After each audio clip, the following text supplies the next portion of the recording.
In the summer of 2010, I was approached by a very unusual man. The story of that contact is described by him in this interview. I've called him Charles. He spent many years working for the elite group that considers it their responsibility to run the planet. He's not an academic, a historian, or a scientist.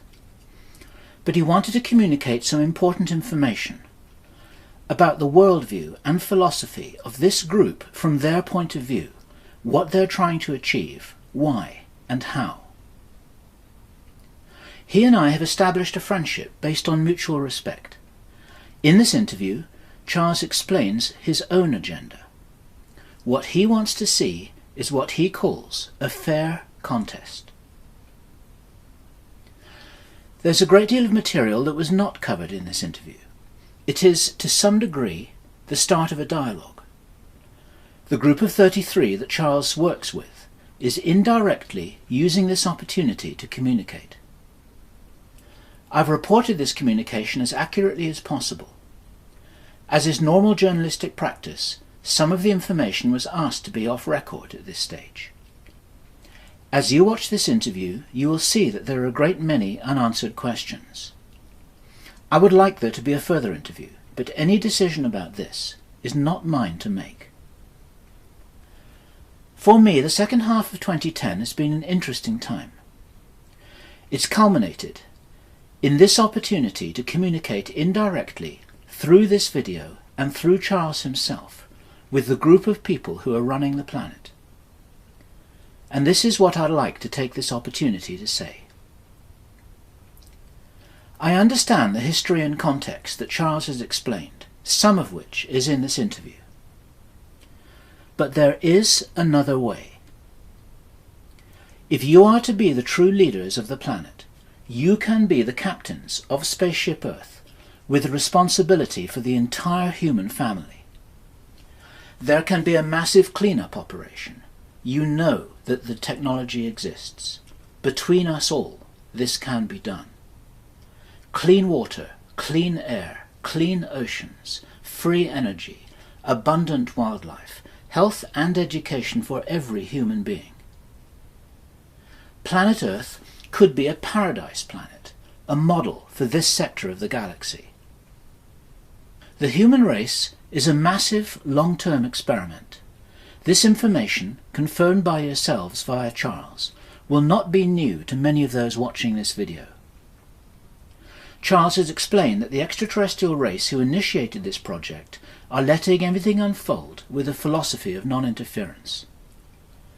It's arguable that the optimum conclusion for all, an outcome that would delight those whose project this is, would be for the human race to take responsibility for itself and show just what they can do. Your legacy to remain for time immemorial, here and elsewhere, could be: we cleaned up the mess. We inspired and funded the world's brightest and best from every nation to work together to solve the problems. We fully restored this beautiful, magnificent jewel of this solar system. Look what we did when the entire human family, organized, focused, and under inspired leadership, worked together to show just what could be done.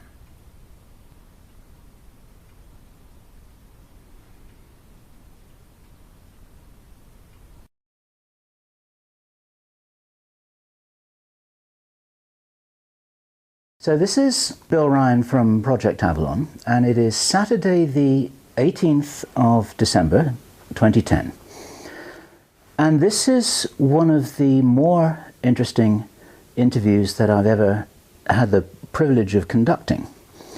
With me is a man who I've given the pseudonym Charles. And as the name suggests, he's very English.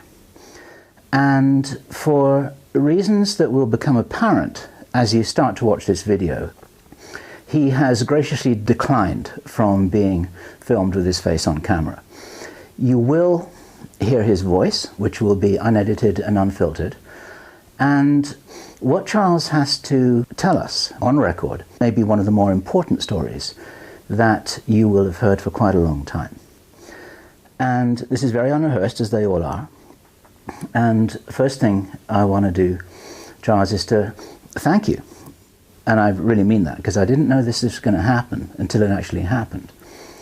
And as an introduction to our viewers here who are only seeing the back of your head, what are you willing to say about who you are, the nature of how we connected with each other, and the nature of your work? Well, if you want to start with who I am, you'd need to start quite early on, wouldn't you? Okay. Because otherwise it doesn't make sense how someone from Hackney gets to where he is. And for the benefit of the Americans, where's Hackney? It's basically, if you're a Cockney, you're born within the sound of Bow Bells, and I was born in the Bow Mother's Home, so I'm a Cockney. It's in East London, and that's where I am. I'm a Cockney, but I'm from a very working class family. But I haven't ended up in a working class situation through my own determination, and some would object to the kind of determination I've used, and they'd be quite right. So I didn't go through usual avenues, shall we say. But in early life I started as a football hooligan. I was then recruited by a fascist organisation. I realised as my education grew, your education grows in life. And as I got older and wiser, I realised that I was actually more useful to them than they were to me. And you were being watched this whole time, weren't you? Yeah, I was, yeah. Right from a very early age. I wasn't aware of that. I wasn't aware of that until many, many years later. And I know that you've had other people that you've spoken to in the same situation. Yep. And I wasn't aware of it. I mean, it was quite... Well, it wasn't a shock to find out, actually, because I always knew that there was something odd about me. And you hear that a lot. You hear a lot of people, you know, I'm saying it with realism. There really was something odd about me. I think, well, you've met me. What do you think? I think there's something very odd about you. Okay, so... I say that as a joke. Yeah. Let me, odd sounds disparaging. Okay. Let us say unusual or even special. Okay. Would that be fair words to use? Yeah, I'm not really into blowing my own trumpet in that respect, you know. Odd seems happy to me. My vocabulary isn't as good as yours, so let's say I'm not formally educated. That's not a crime at all, and it's not your fault. But I'll play your chess. And you probably win. I'll give you a run for your money. I bet you would. But you have talents and abilities and characteristics that are unusual. Yeah. Would that be a way of describing Yeah. it? Yes, rather than say odd. Yeah. Let's say that you have particular abilities that attracted the attention of some people who had reason to call upon those abilities later. Is that right? I have natural abilities, and that doesn't make me special. There are others like me. You know, you've got athletes, etc.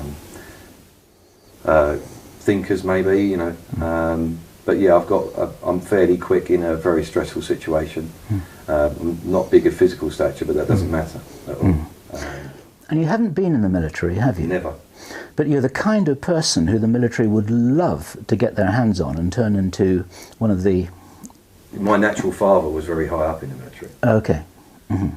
But you're probably the kind of person that the SAS would love to get their hands on. They are physical soldiers. They wouldn't have a chance against me because they'd already be ill before they even met me. Right. I would weaken them before I dealt with them. Right. They're playing a completely different game. It's like bringing a knife to a gunfight. Yeah. You know, they're not going to win. You know. Yeah. It's all over before they turn up, is what you're saying. Yeah. I would already have done my homework long before that. Okay. So we were talking about that because what I was trying to do is to paint a picture of your characteristics, and one of the ways to describe your role is a kind of quasi-military role. Fair to say. Is there anything that you would like to continue saying about how you, let's say, what happened between those younger years when you weren't sure about what was going on in your own life, but you became increasingly aware that there was something going on around you, and other people seemed to know something about you that you didn't. And then sometime between then and now, all of that came into focus. That's right. Well, where do you want to start? How far do you want to go back? We've got all the time in the world here. People watching this will be fascinated already. So in England, at that point in time in England, there was you had reform schools. They were commonly known as borstalls, and I spent some time in those. In fact, that's where I got any education that I did get, because it was drummed into me. It was the only way that I would listen long enough to be taught to read and write, etc. Because an ordinary school, what was also figured out was, interesting or not, I never paid attention at school. And considering what I said to you earlier on when we were off camera about numbers, I did a maths O-level. And the reason I did the maths O-level is I was being segregated while they were figuring out what to do with me. So I was literally in a cell in the school most of the time, and they decided, a teacher that would, for some reason, was interested in me. It becomes apparent at a later date why he was and who he was. Decided to sit a maths O-level for me, and I got 87%. So it wasn't the fact that I couldn't be educated, it was the fact that I didn't want to be educated. Right. And I didn't even really know, because sometimes it enthralled me, school, and then other times it didn't. And obviously now with hindsight I know why, because what you learn in school is complete rubbish. Sure. Total rubbish. And I would agree with that. Well, I think it's pretty generally known. You know? We want you to think that way, and that's that. And I bash anything off like that. Anything that I feel is constricting or someone's trying to control me will get a natural response from me, which is no, I don't want to do it. Yeah. Which can be detrimental to me at times, because it's something I might need to know. The picture that you're painting here is of a kid who's smart, who's uncontrollable, who can handle himself in any situation whatsoever, who and who's been watched from a very early age because of certain characteristics that he's not aware that he's got at this stage. And then, as I was saying, sometime between then and now, sometime in those years, those 10, 20 years, then things did become clear for you, and you found yourself a niche where you were able to do a job for some pretty important people, and you fitted the template that they were looking for to handle some problems really well. Is that a good description? Yeah, it is. Apart from find myself a niche, I didn't find myself a niche. It was very apparent that that's what I was being groomed for. Right. Can you describe how you were approached? How it was that you... Well, I wasn't actually approached. Okay. I was in the right place. I was in that casino. I was seen in that casino, betting that kind of money. All right. I was at that cocktail party. I provided things for a party. So you're actually rubbing shoulders with these guys without realising it. Obviously, there was because I mean the word gangster is bandied around about all over the place now, and that's not what I was. I didn't consider myself a gangster. I considered myself someone that does that sort of thing. Okay. Just like a teacher teaches, or soldiers. Yes. I did bad things. Yeah. And I didn't look any further into it than that. Yeah. And in doing those things, in fact, the first instance that I was asked to by someone important was to deal with a paedophile. Okay.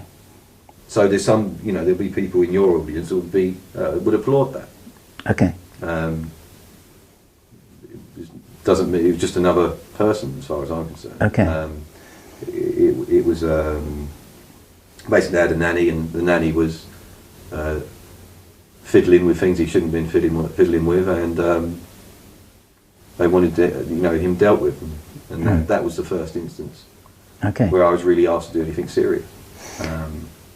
And a euphemistic way of describing this is that you became very useful in making problems go away. Yes. Is that a way to describe it? Yeah, absolutely, yeah. Okay. Yeah. But maybe you could go a little, you need to go back. It doesn't even become a problem when I'm involved. Okay. As soon as someone realises that they may see a situation come in a month's time, that's when I'm involved.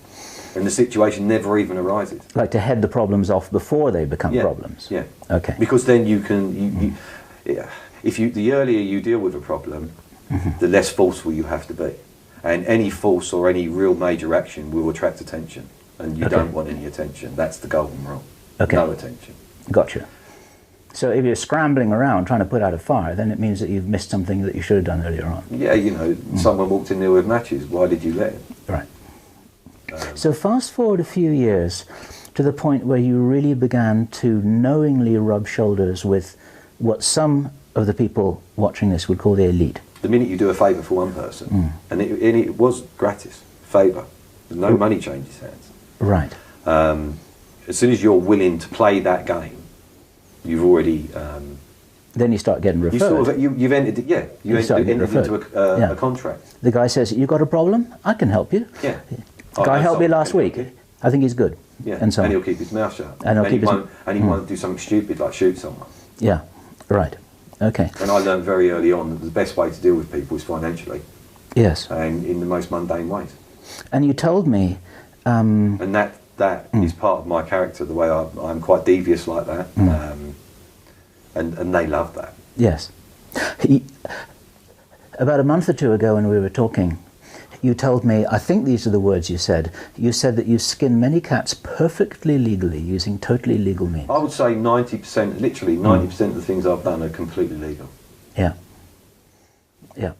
Just because people leave vulnerabilities in their lives. Well, everyone's human, you know. People take drugs, they like women that they shouldn't like when they're married. If you have women at your disposal in that who owe you favours, it's very easy to ask them to do that. And we're talking about people that don't have the moral values. Not that I'm not being detrimental to them in saying that, because I don't have those either. In fact, right and wrong, as far as I'm concerned, don't exist. They don't exist in my world. It's just a complete fabrication to make everybody feel guilty about what they're doing. There is no right and wrong. There's just what comes next. We try and look back on it and decide whether it was right or wrong. We don't think like that. It's as simple as that. Yeah. When you say we don't think like that, who's we? Well, that's a big question, isn't it? Do you want to talk about the end result of who I'm involved with? Or do you want to talk about how I got there?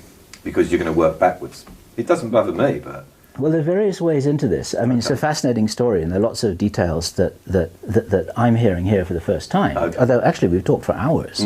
And I've been more than intrigued by the story that you have shared with me, because it gives an insight into how some things operate that I never had before. This is one of the reasons why I'm very grateful that you're recounting this story for people to hear, because it's going to be an eye-opener for a lot of people about the real world. And the way that I hear you describing yourself is that you've got your feet planted in the real world, you deal with the real world, and that's what you're good at. Yeah, definitely. I'm in the real world. Where you live, well, not so much you, but where everyone else lives, it's just a complete fabrication. It really is. And you know, they know, everyone knows. They just don't want to look at it. They'd rather face the water and not look at what's coming up from behind and just accept it when it hits them. Most people will keep their eyes on the water. They won't turn around to see what's going to happen. Yeah. Ignorance is bliss, is what I'm saying. That's something we can get onto later, which is something that I really want you to talk about. I'd love you to cover the intervening years. Okay. Very briefly, until we get to the point, and this is just a little trailer of a bit to follow, actually when you first contacted me, because I was a problem that needed to be headed off. That's right, yeah. You actually became a problem. I became a problem. Yeah. And so that's how we made contact with each other, and I would like to say that we have become friends since then. I'm certainly enjoying your company well enough to call you a friend. Haven't played you snooker yet. I don't think I'll stand much of a chance. We'll see.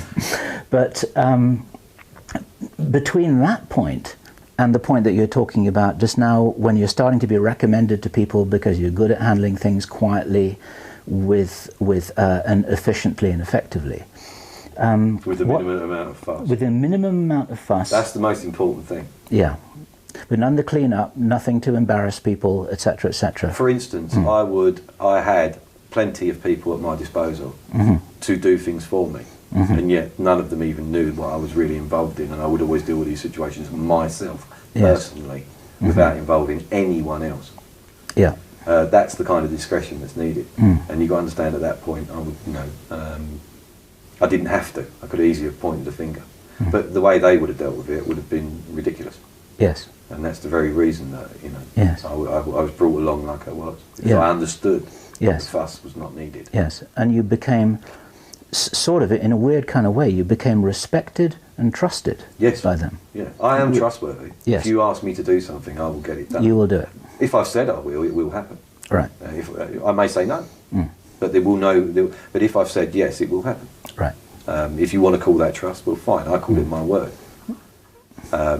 Some people have asked me to do things for them, and I'm already working on them for someone else. Do they trust me? Am I trustworthy to them? Right. It's all compartmentalized. Right. Isn't everything? Well, isn't everything? Go to work at ICI. See Yeah. if the guy at the paint counter knows what the managing director's Yeah. thinking. Yeah. Sure. Okay. So, can you cover those intervening years? I mean, this is like a huge life story you're telling Yeah, me this here, is the thing. You know, you got to understand. In some weeks, several things happened, and those weeks aren't unusual. Yeah. And the way you view time, I do not view time. For instance, you could ask me a day when something happened or what age I was. I have to really think because it just doesn't bother me. I don't care how old I am. Yeah. Sure. You know, the length of time I'm on this planet is the length of time I'm on this planet. I don't care where we are in that at any Yeah. point. Yeah, I got you. Okay. So because I don't put those markers, it's very hard for me when someone asks me a direct question from their world to give them an answer that is relevant for them in time because I don't look at it like that. I understand. Okay. And nor do they. That is interesting. We'll My talk- life is sequential. Everything is. Everything happens in sequence. You know, Everything's every- sequence Part of driven. the fabrication is the calendar and the clock. Right. Yeah. You know, scientists talk about time. You know, well, they talk about time, but time's only been around for how long? Did summer still come, winter still come? Yes. Before the clock was invented? Of course it did. Of course. You know, winter's late this year. I laugh at things like that when I hear things like that. Yeah. Because winter's not late. Just the cage you put it in isn't working. Yes. Winter's not late. I completely understand what you're saying. It's like a Buddhist actually saying it is the way that it is. You know, so Well, everything it else is just a They're linguistic. right. Yeah, this is a Why do you linguistic think they're trick. persecuted so much? Right. Okay.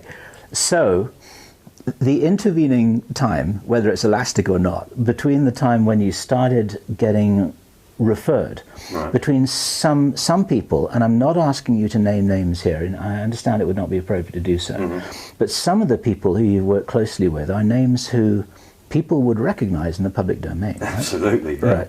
Okay. Yeah, absolutely. Yeah. And it's not my intention here to dig into that area at all. I'm more interested in the larger picture and your role in it and what you can share to help people understand the world a little bit better. Because you probably agree with me that people don't understand the world at all, No, right? they don't. They don't understand. And it's not the their world. fault. It's not their fault. Because people have been misguided, misled, misdirected. Every step of the way. Every step of the way. We've been lied to, we've been tricked, we've been deceived, we've been, you name it. We've been kind of made fools of for a long time. Absolutely, yeah, through no fault of your own. Yeah. And I'll be prudent to point out that all the individuals that would recognise me from this video have absolutely nothing to worry about. They already know they haven't Yes. because of what I said earlier. Yes. But it would be prudent to point that out Yes. because there could be some very nervous people running That's- around making that's- decisions that are just Yeah. going to get them in more trouble. Yes, that's absolutely okay. And on record here, as I've told you off record, in making this video with you, it's not my intention to dig into those areas, to cross any lines that I shouldn't cross, to embarrass anybody, or to even be disrespectful, because there's a very subtle and important big picture here, which is really where I want to get to. Absolutely. This part is fairly inconsequential. Yeah. It's Sure. interesting maybe, but it doesn't matter. Yeah. It's background.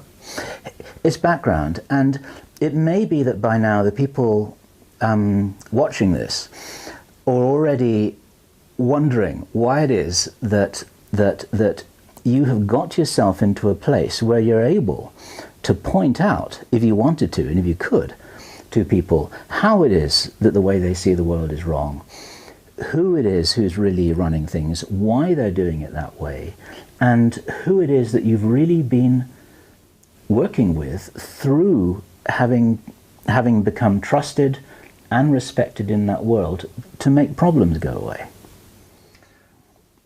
to explain that, you'd have to explain. It's a very big picture, and you're not going to put that in a paragraph. Okay. It's very difficult to quantify like that. That's a hard question to answer. It's a hard question. You're asking who they are, why they've been doing what they are, and how long have I known them, all in one question. I asked too many questions at once. In one go. Okay. So right. Okay, so let's back up a little bit here. Okay. It may be easiest to frame that around our first contact. Okay. Yeah, that makes sense. Yeah. Why don't we build it around that? Okay. Because when we first talked to each other, I was asking you the kinds of questions that the people watching or listening to this will be asking right now. Yeah, I understand that. And so, can you say, why did you contact me when you did? Why did you do it? I was told to contact you. Well, you arrived on my desk with half a dozen other things at that point. I didn't realise your relevance until I started to, well, perhaps I didn't realise your relevance until we started actually conversing. But then I've got to rewind a little bit, because I am also part of the problem, and I was fooled as much as anybody else until I did something that has left me slightly debilitated, as you well know. Yes. Are you able to talk about that at all? I don't mind about talking about how long I've got and that sort of thing. That doesn't bother me. Okay. I hooked myself up to something with the aid of someone else to educate myself about certain things that would be very advantageous, not even just financially, just generally advantageous to me. And the deal was done between that individual and me, because he could have got himself in a lot of trouble for doing what we did, and I could have. So we set up something, and it took over a year to set up, for this to get me in the right place at the right time, and the machine in the right frame of mind. And you use those interesting words. Because, and him. Yes. So it was a long time in the set, but it was a very cheap reason we did it. Okay, and it didn't go well, and it's left me terminally ill, and also left me with problems in my daily life, to deal with others, which we're experiencing right now. So when I did that, it changed my outlook in a way I didn't understand. That wasn't what I was setting. I wasn't setting out to be sitting here. It was a dastardly deed, not a heroic one. Let's get that very clear. I'm not a hero, far from it. It was for financial and political gain. I did what I did. And it backfired. And as a spin-off, it kind of deprogrammed you. Absolutely, that's what it done, without doubt. Yeah, or over-programmed me. Okay. Which, I found myself being able to do things that I just couldn't possibly have any. I've got no background in that thing. Never been showed how to do it, and was doing it and putting a professional to shame. Okay. And not ever for instance, I've never played golf. It's actually been quite hard for me in business because I don't like golf. Right. Right. And someone persuaded me to take a round of golf with them at a very well-known golf course, a very hard golf course. And he played on that golf course most of his life, 3 or 4 days a week. And I slaughtered him. And I'd never played golf before in my life. That's amazing. So, well, it's just, you could say, beginner's luck. That's what was, because obviously I didn't do it again because of the amount of attention that was drawn. And that I don't like, no fuss.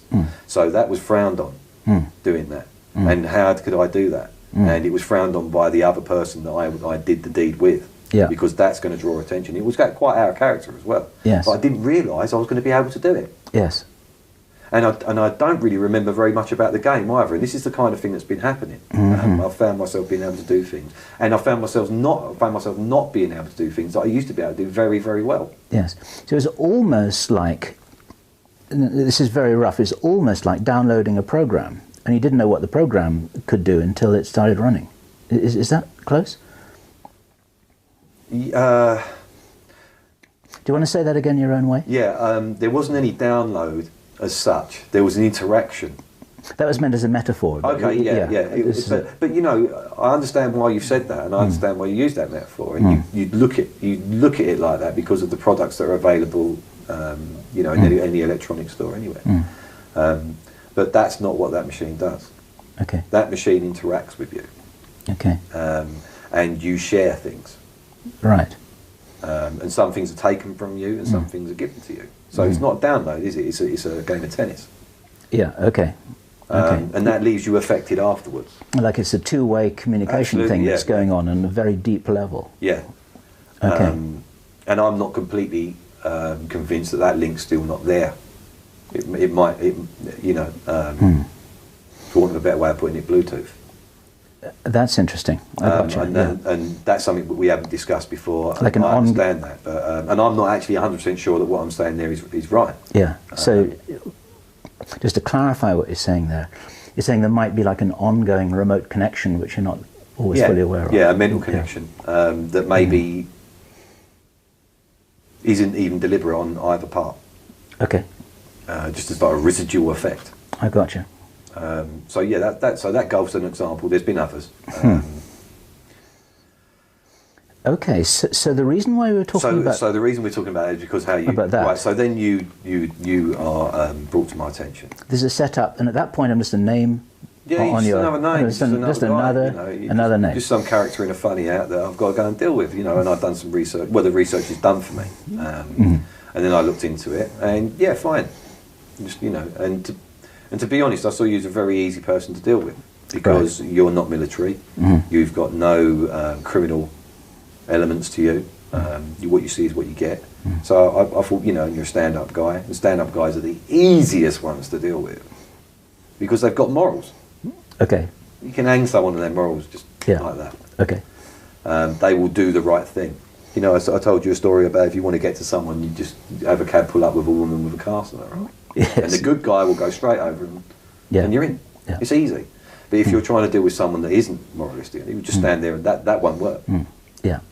What you're saying is that the stand-up guy, as you call them, is just very predictable. Yeah. And if you've got an opponent or a target who's very predictable, then it's dead easy to do. If you're playing a game of chess and you know every move that person's going to make, it's not going to be much of a game, is it? Yeah, right. Okay.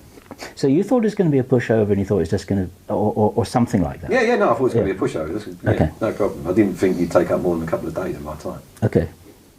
So here we are 6 months later. There you go. So, what's happened at that point that caused... Well, that education, shall we say, that interaction,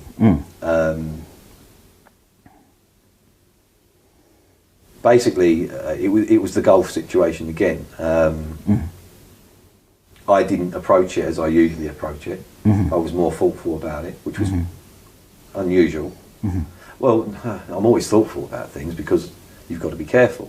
But I seem to be more worried about the individual than what I had, the task at hand, which is very unusual. And that's the first thing that pricked my ears to the situation.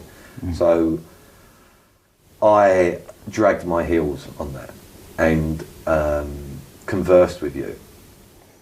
And it put me in quite hot water. And just for the record, this was in August of this year, 2010.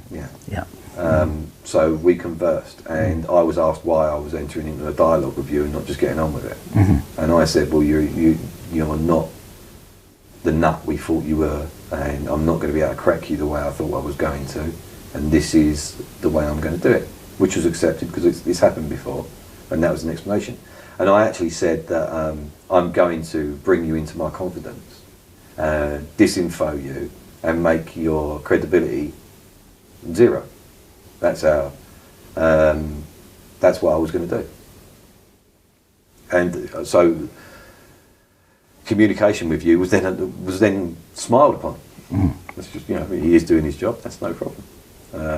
The thing was, in talking to you, you changed my mind, and no one does that. And that's where I say that machine changed me. To enable that to be possible. You mean the machine to even listen to you? Yeah. Because you don't know what's going on, so why would I listen to you? But it turned out you do. Or you had an inclination. I'm sure there's many people like that. Then, as I dragged my heels, eyebrows were raised, because it's still, you know, we'll move on a month. Yeah. Why is it still not dealt with? And what's more, some things he's doing are even more annoying. So it was it was realised that perhaps I wasn't going to do what I was meant to do, and you were given to other people, and those other people. Well, see, they had tried to deal with you before me. Others had tried to. They had tried to. Yeah, and you had difficulties that you know. Aha. Okay.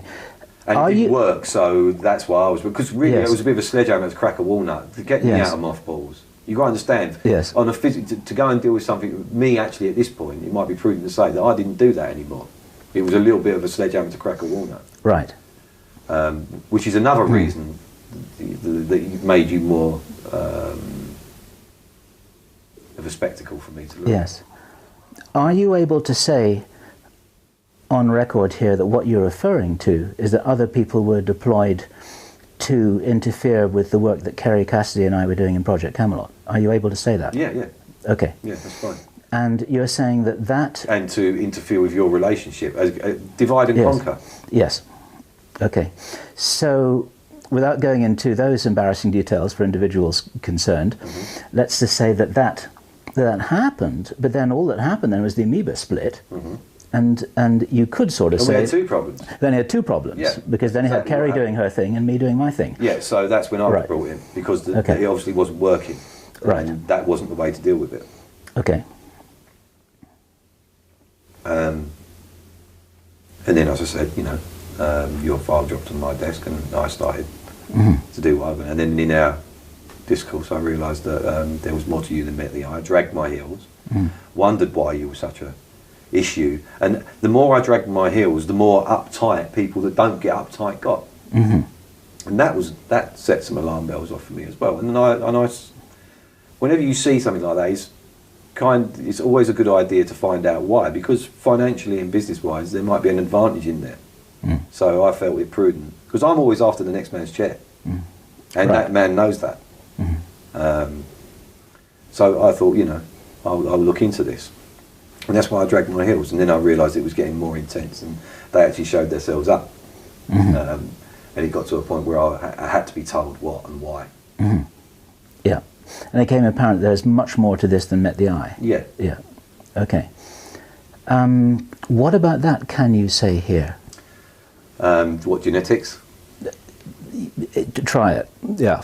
Okay. This is now entering another huge area of this playing field, right? Yeah, this is the problem you're going to have. Do you remember when we first spoke, when we decided that we said that we're going to go off in different fields, and you could spend 6 hours on each one. Absolutely. And I'm not even an educated man, so it's going to be hard for me to. So that makes the problem, the process even longer, doesn't it? But yeah, so genetically, there are lines of people, and those people have been around that genetic line, not family name, although that does often go in hand. Those genetic lines of people have known things for many, many years, thousands of years, and it's put them in a prominent position. 98% of the money with 2% of the people. Is it really that hard to understand? Yeah. That if you've got the money, you're not going to let it go. Yeah. And if you've got the money, people are going to come to you with their ideas.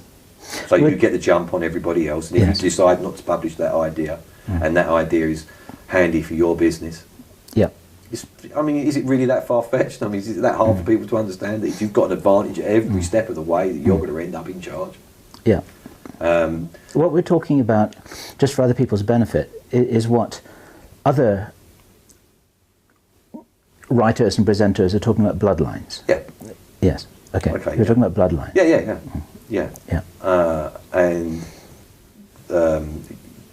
there are hundreds and hundreds of bloodlines, but most of them don't matter. There's probably about 427 that are probably relevant, and they're controlled by 33. 33 bloodlines. Yes. And the 33 bloodlines, would it be correct to say that they're on the inside? They are the inside. They are the inside. Yeah. They determine what's inside and what's outside. Yeah. Okay. And they know what's going on, they know the whole story. Yes. And the others And that's where the story gets crazy. And that's when and the I'm not really part of that. I understand. And I'm not actually in with that. You know me as a person, and you know Yes. that I'm very down to earth. Yeah. And I'm not a flower child in any way. And to me, it's a complete load of nonsense. But it's their religion. Yes. And it didn't matter to me because it makes me money. Yes. Yes. That's at the early stage. Of course, I realised as an older man and that I haven't actually got an awful lot of time left, that maybe I'm going to kick them in the nuts on the way Yes. out. Yes. Right. Why is it that, in using your words, that you want to kick them in the nuts, and you're using this opportunity to do it in a way, in a way? Is it okay to say that on record? Yeah. Okay. What is it? Why would you want to do that? Because I can. Okay. I really can't give you a better answer than that. Okay. You know my character now. It's what I do, isn't it? It's why I'm. It's the ability I've got. Yes. It's the unpredictable ability that I've got. Yeah. So you can't turn it off, can you? I've got myself in trouble before with it, you know. So it's not a case of. You know, someone's not mentally ill if they can suddenly behave themselves when the police turn up. Right. Catch-22. Yeah, they're not mentally ill because Yeah. they've behaved themselves. Yeah. If they carry on going completely crazy and attack the police, then it's a fair assumption that they are actually quite ill. Yes.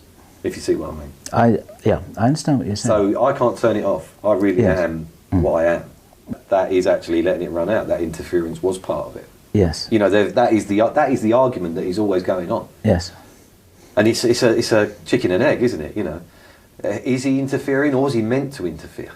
Is it? Yes. It's like, is the interference actually part of the natural process? Part of the natural process. Yes. Yes. Yes. If the lion jumps on the deer, is that interference? Yeah, exactly. Actually, it's just the lion doing etc. Yeah, that's etc. right. Yeah. Was it cruel? It's not. No, Yeah. it's- Yeah.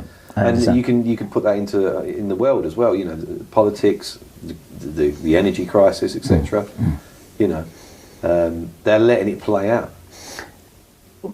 With some tweaking and steering. Maybe, is that an understatement? Well, this is Or- what we're saying. Is Yeah. tweaking and steering. Is the human race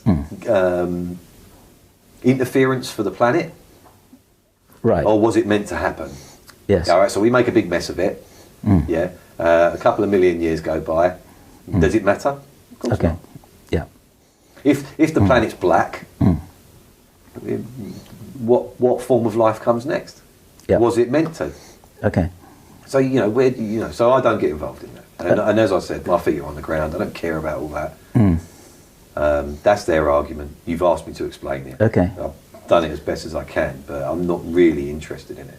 I think that's very clear. I think it's amazingly interesting, and of course, here I can say that I find it excruciatingly boring. There you go.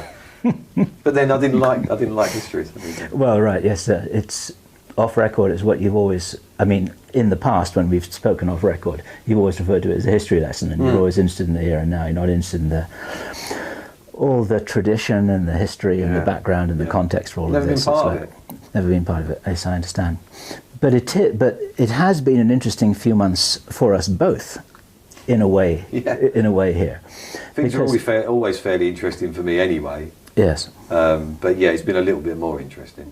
Yes. In the sense of the Chinese curse, may you live in interesting times. Yeah. There's some things have been a bit too interesting. Yeah, right? yeah, definitely. Okay. So just before we get off into lots of different Yeah, you've got to decide which way you want to things go here. now. Yes, I do. I just want to make sure that, I guess to your satisfaction and mine, that we're kind of squared off with how it is that we've got to this point today, nearly at the end of 2010. I'm still standing. So are you. Yeah. We're having this conversation now, and this is, in my view, this is pretty huge, because I don't believe anything of this information has ever been released on the public record Of course before. not. No, Not at all. absolutely not, no. And you're taking this sort of on your shoulders to do this. Although you would say, wait a minute, my shoulders, right? Yeah. Okay. And I also know that there are protocols involved here, which we've talked about, which are fascinating, which is that you are not allowed to tell me what to do or to give me advice, because that's interfering with me playing out. I mean, what would be the point of doing that? Yeah, right. Because that's interfering again. Yeah, it's me doing it then, isn't it? Yeah, I'm just up to a dastardly deed as usual. Yeah, right. So you... And there doesn't need to be any dastardly action in this. This is something that needs to be, I was going to say pure. Well, in my view, and we've had this conversation... which makes me the totally wrong person to do what I've done. Well, I think it's a wonderful irony here. Yeah. At an early stage, you did tell me that it had always been expected that you would do something like this. And you're playing... very high up individual has intimated that to me, that I'm only doing what I would have done. Yes. That was the phrase that was used. In other words, putting my own words on this, you are actually a purist showing his true colours at last, even though you were given the direction by the other camp. Okay. Sort of. Yeah. Because... Well, you're explaining it to me more succinctly than I could explain it to you. Well, so it's good because it means that you've got what I'm saying. I believe I've got... You have definitely, yeah. And that's good because it draws a line under it for me. I can start diminishing my involvement now. Yeah, right. And just to sort of help to wrap that up, you are actually allowing this to play out in a way that is interesting to everybody, because actually nobody really knows what's going to happen next. No. Nobody knows what's going to happen next. No one does. Except that it's a fairer fight a fairer contest than it was before. I don't want to use the word fight because I'm not into fighting. It's not a fight. It's not a fight. It's, you know, a river running downhill is rapid at one point and very calm and slowly. That's not a fight, is it? Yes. It's just what happens. It's sort of energy finding a resolution. Yeah. And fast, but sometimes it moves along slowly. Yes. You know, when it's moving fast, is that a fight? No, it's just a different momentum. Yeah. So no, there's not a fight. Yeah. It's situations finding a natural resolution of some kind. That's a much better way of putting it. Yeah. And so what you want to see, this is a question, what you want to see and what's motivating you is you want to see things find a good natural resolution. And actually there are several times when you've told me off record, off camera, that you don't think I stand a chance. No, I still don't. But you're still willing to give me my musket or my lance or whatever like that so that I can do something. Yeah. Absolutely. Yeah. And then, you know, may the best man win and all the rest of it, but you reckon I'm probably outgunned. I know you are. Metaphorically speaking, outgunned. Yeah. Okay, all right. Mm-hmm. But you know, that is, and you say that I would be interested. I'm not going to be around, so you've got to temper that with a little. Yes. You know, how interested could I really be? When you say not going to be around, this is reminding people watching this is because you're terminally ill. That's right. Yeah. Right. Do you know how long you've got? 2 years. Something like that. Yeah. You know exactly how these things can go. Yeah. But you know, people have said to me, you know, you're quite resilient, so you could say maybe 3, maybe 4. Mm-hmm. But you know, that's where it goes for me. And it also might be a point to me that I know, obviously because I got my back to the camera, it's pretty obvious that there is no stardom value in this for me. Far from it. I want nothing to do with that. And this is probably going to be one of the only videos you're ever going to have of me. Oh, well, you know, we'll see what goes, but given that the future is unpredictable... The only reason there'll be another one is because something wasn't clarified. Okay. Not because I want to do another one. I understand that. That's your job. Yes. I understand that. Okay. Do you think you will get into trouble for doing this video? For making this video with me? I would have yesterday, but not today. Not today? Because you've decided to do it. Because I decided to do it. And I say this half in jest, but only half... What's the difference between that and passing the buck? Very little. Very little. Okay. Delegation, I prefer. Okay. But you're kind of saying that in this natural process you've been describing, if I'm taking the risk on my own shoulders, taking responsibility for it, then that's part of this fair contest which you want to encourage. Yeah. And And there are going to be individuals, the original individuals that set me to you, that are going to make it unfair for you. Again, if you can obviously understand that if they've done that once, they will do that again. Yes. All right. Yes. And while I'm still around, you won't have any problems. Right. That's going to be the level of my involvement from now on. That's it. Okay. Are you giving me your word on that? Yeah. That's good. I'm looking at this guy in the eye. Yeah. Okay. That's very cool. And I didn't mean that in a flippant way, by the way. Yeah. But I do appreciate that. And this is something that you have warned me about many times, actually. And this is something that I appreciate because... well, it's getting quite sticky at the moment, isn't it? Things are getting things are getting interesting. Let's say the stakes are getting. I mean, the chips are piling up on the table. The man in the street is uneasy. He doesn't know why he's uneasy. He knows there's a monster coming, but doesn't even know what it is. Yes. Okay. Good. Cue the monster. What is this monster we're talking about here? Your words, not mine. Okay. Let's look at the as you use I'm going to use for your term bloodline. Right. Let's say the 33 bloodlines of the monster. That's not a word that I'm not wanting to use that terminology. Oh, sorry, you're talking about the monster in regards to what's going to happen. Yes, that's what I thought you meant. Right, okay. I'm not talking about anybody as being monstrous. That's not that's not what I'm doing. So help me out here. Yeah. What you were saying what are you asking me? Okay. What you were saying was the man in the street is getting uneasy because they sense that there's a monster coming. Yeah. Those were your words. Yeah. Okay. Yeah. And by monster I mean maybe I've used the wrong word actually. By monster I mean the situation is changing, and when anyone's situation changes, it makes them uneasy, doesn't it? Yes. Financially, for instance. Yes. You know, you've got 10 grand in your bank account on Monday. Yeah. Someone commits fraud on you on Wednesday, and on Friday someone is making an injunction on your house. Yes. You know, you're not as happy as you were on Monday. You're right. Yeah. Okay. So that's what's coming, that kind of thing. Yes. So financial instability. Well, I mean, we're not telling anyone anything they don't already know. We're already in there's already been financial tinkering. Perhaps let me put this. You know, yes. We're on a globe. Yes. Right. Yeah, and we've got an atmosphere. Right. Yeah, and money can't fly. Right. Right. So where's it all gone? Right. Someone's got it back. Yeah. You can't have everyone in the world going bankrupt. If you are, yeah, exactly. If everyone else in the world went bankrupt, well, who decided that, and who's got that money? Where is it kept after that? It's like having a casino with no chips. It's like, wait a minute, who's got the chips? Yeah, someone's got. Who won them all? Yeah, and they're at his house. Yes, or actually they're in the bank. There you go. Yeah, sure.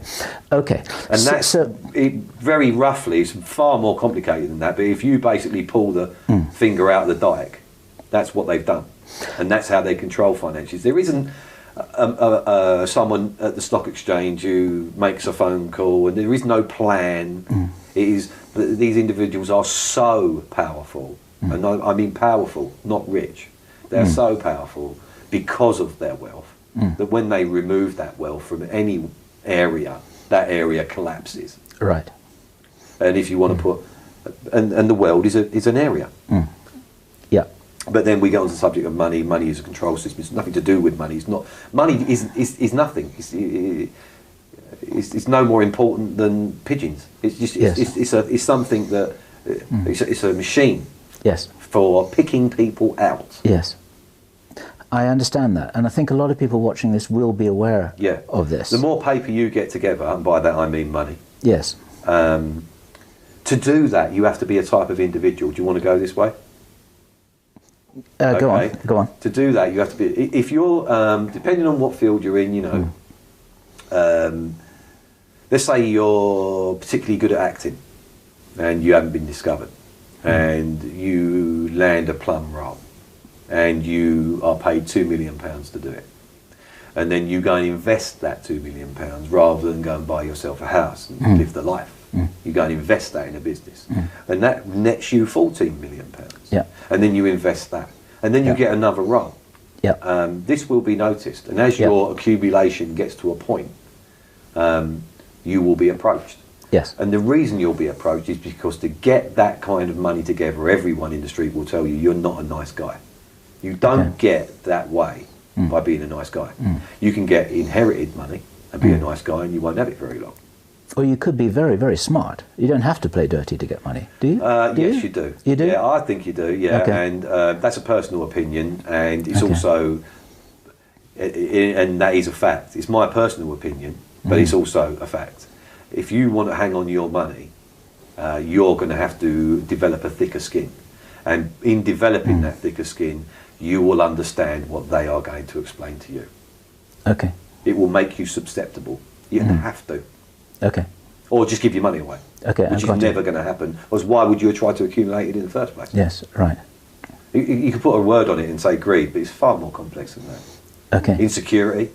People, look at me, I came from a very weak background, and I can assure you that getting money together was a way of increasing my security.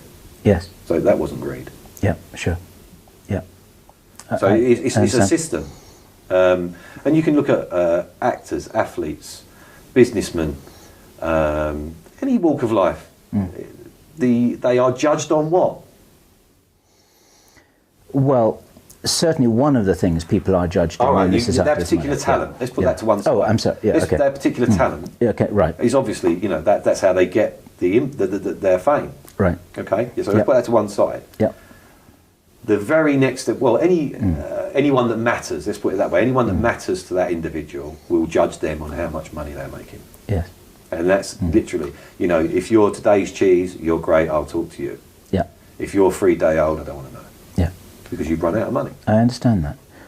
Money goes to money. You heard that saying before? Oh, yeah. Yeah. So this is one way in which, as we said just 5 minutes ago, this is what the man in the street, the person in the street is becoming concerned about, because there are financial games being played of all kinds, and they're taking the chips back off the table and so on. So people are saying, hey, where all the chips have gone, etc. What else is happening? That's sort of old news. Yeah, exactly. As you said, that's sort of old everyone news. knows. Yeah. And that's something that's been happening for a little while now. Yeah. But what's coming at us? What changes might we see in the world, on the planet, in the next few years? A lot of people really want to know that. Can you tell us anything about that? Either what you think, what you've heard, or what you know. Well, the first thing to say about that is really important is there is no, 2012, still rubbish, complete rubbish, all of it.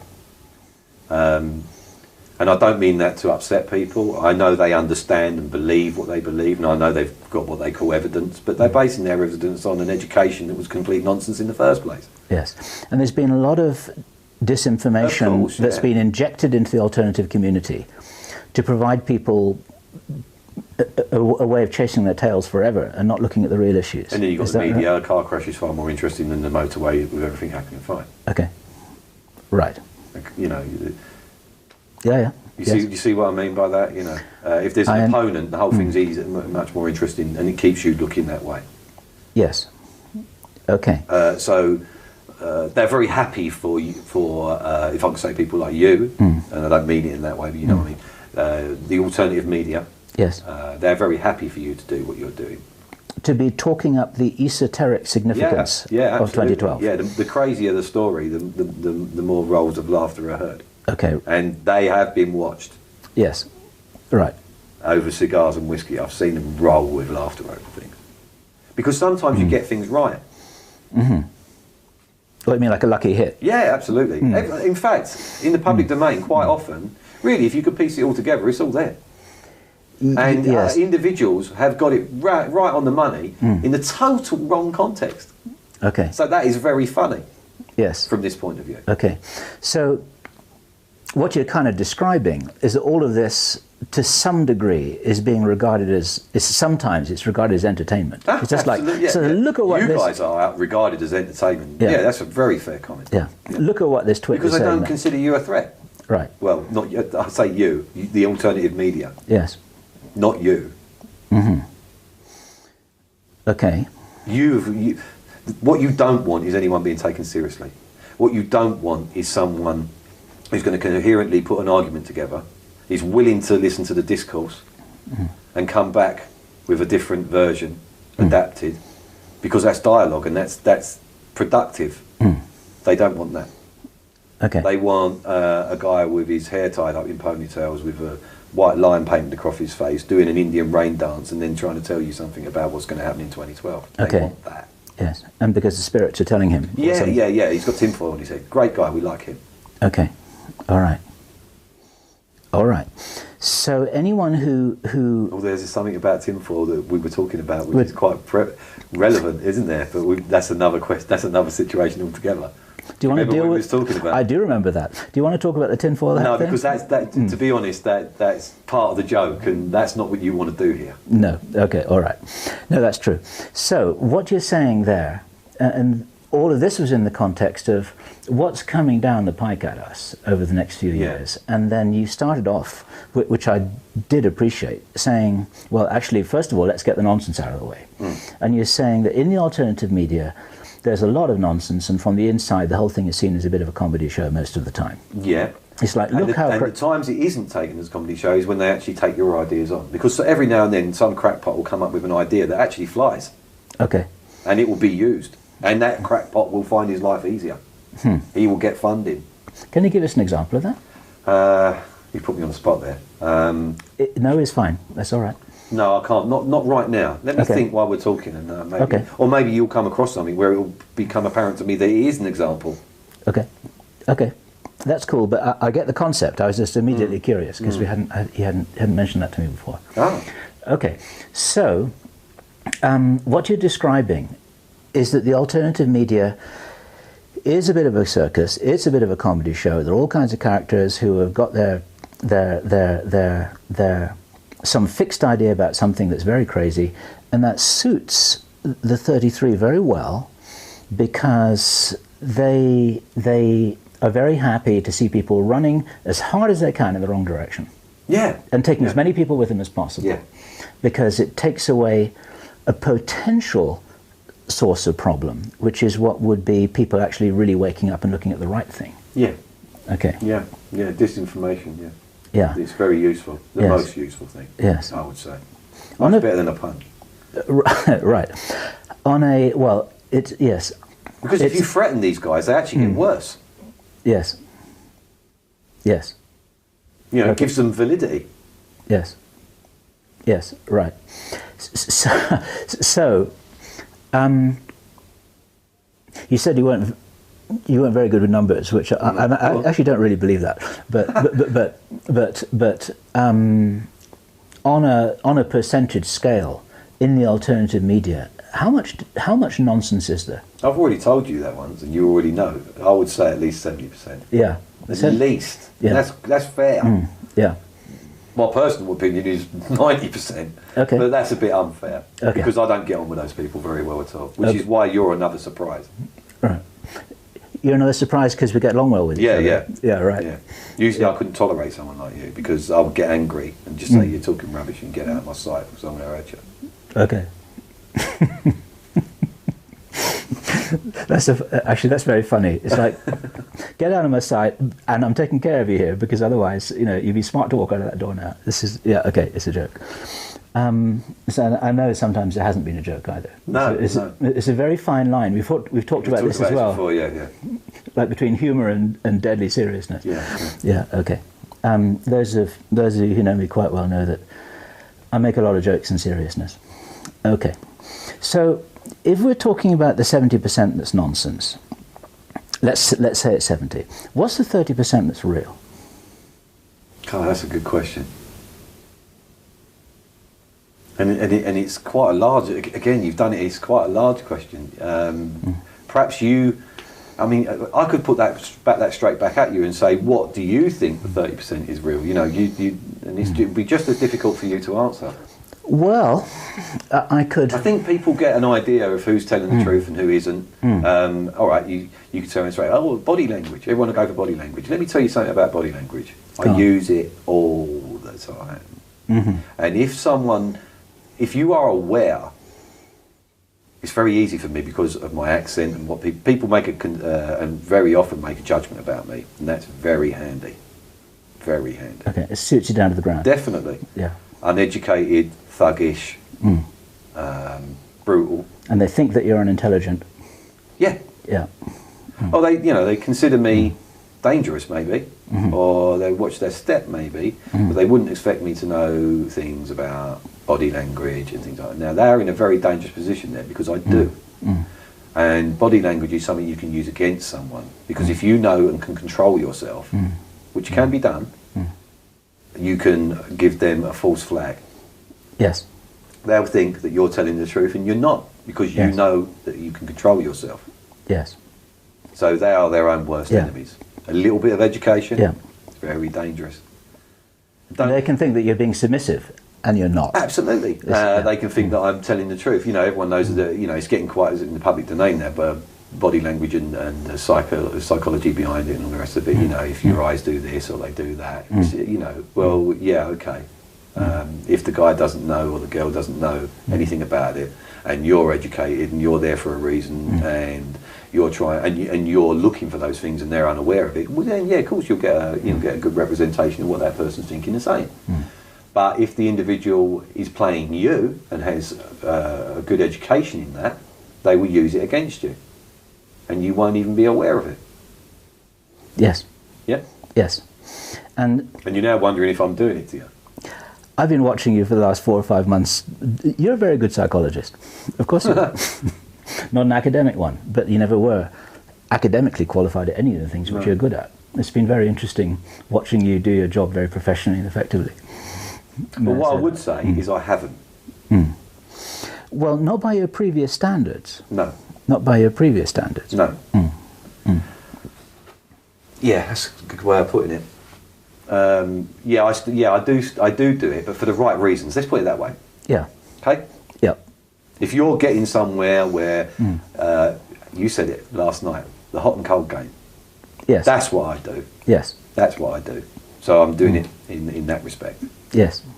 Like you're getting what you're talking about is guiding and steering. Yeah. Saying yes, you're on the mark. No, you're on the mark. Not defending myself. Yeah. Trying to get out. You're not the judge. Sure. So I don't need to be a victim. I don't need to be in the dock. Yeah. Okay. Now we got onto that because we were talking about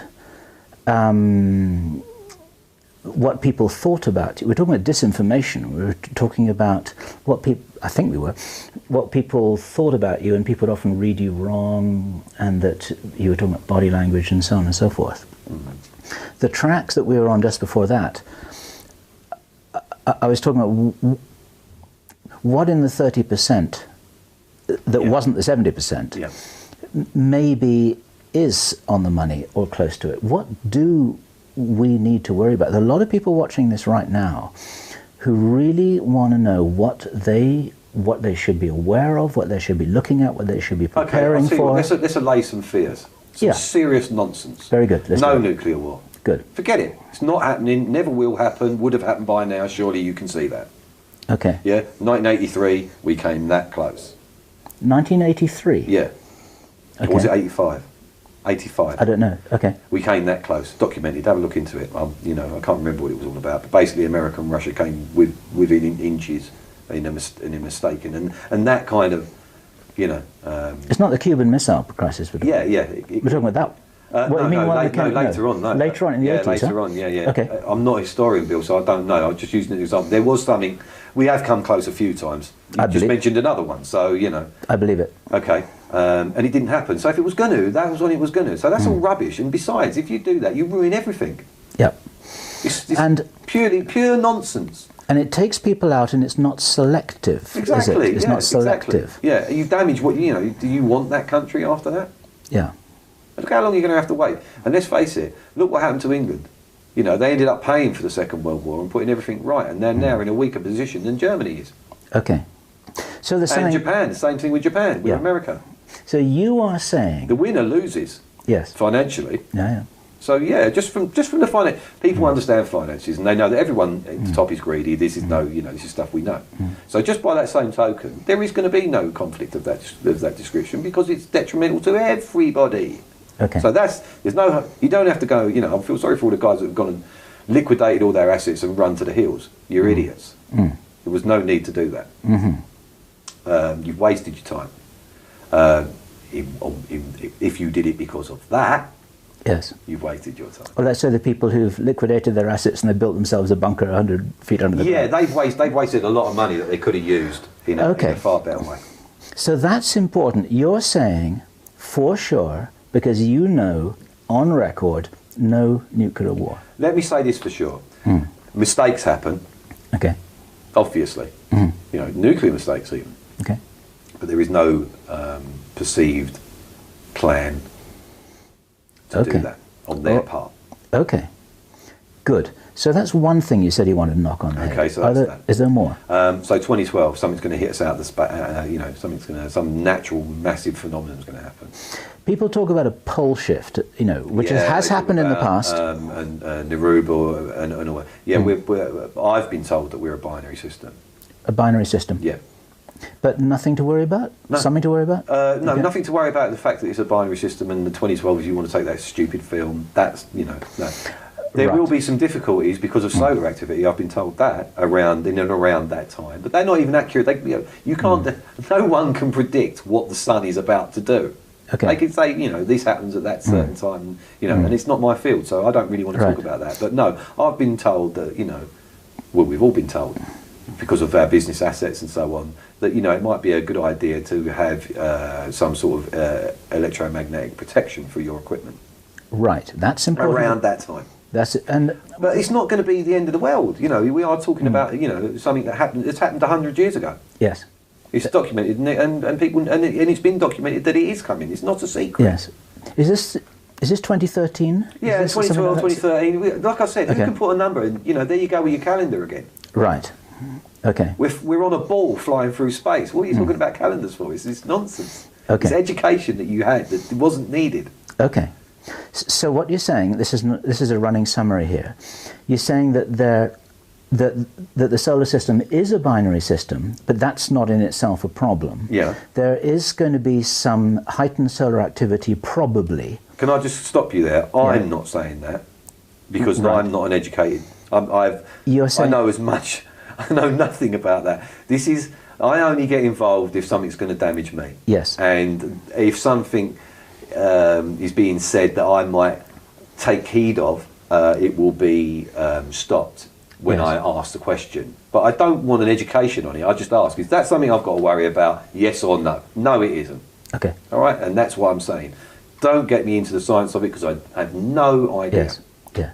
But these are things that have come up in conversation. Yeah. They've come up in conversation. Yes. Like I said, sometimes alternative media get it right. Okay. And you've got reason to believe that when those things did come up in conversation, no one was bullshitting you. No, that's right. It was just, this is just the way it was. You wouldn't bullshit me. Okay. Right. Okay, good. Not because of any threat. If you just wouldn't, that would muck it all up, wouldn't it?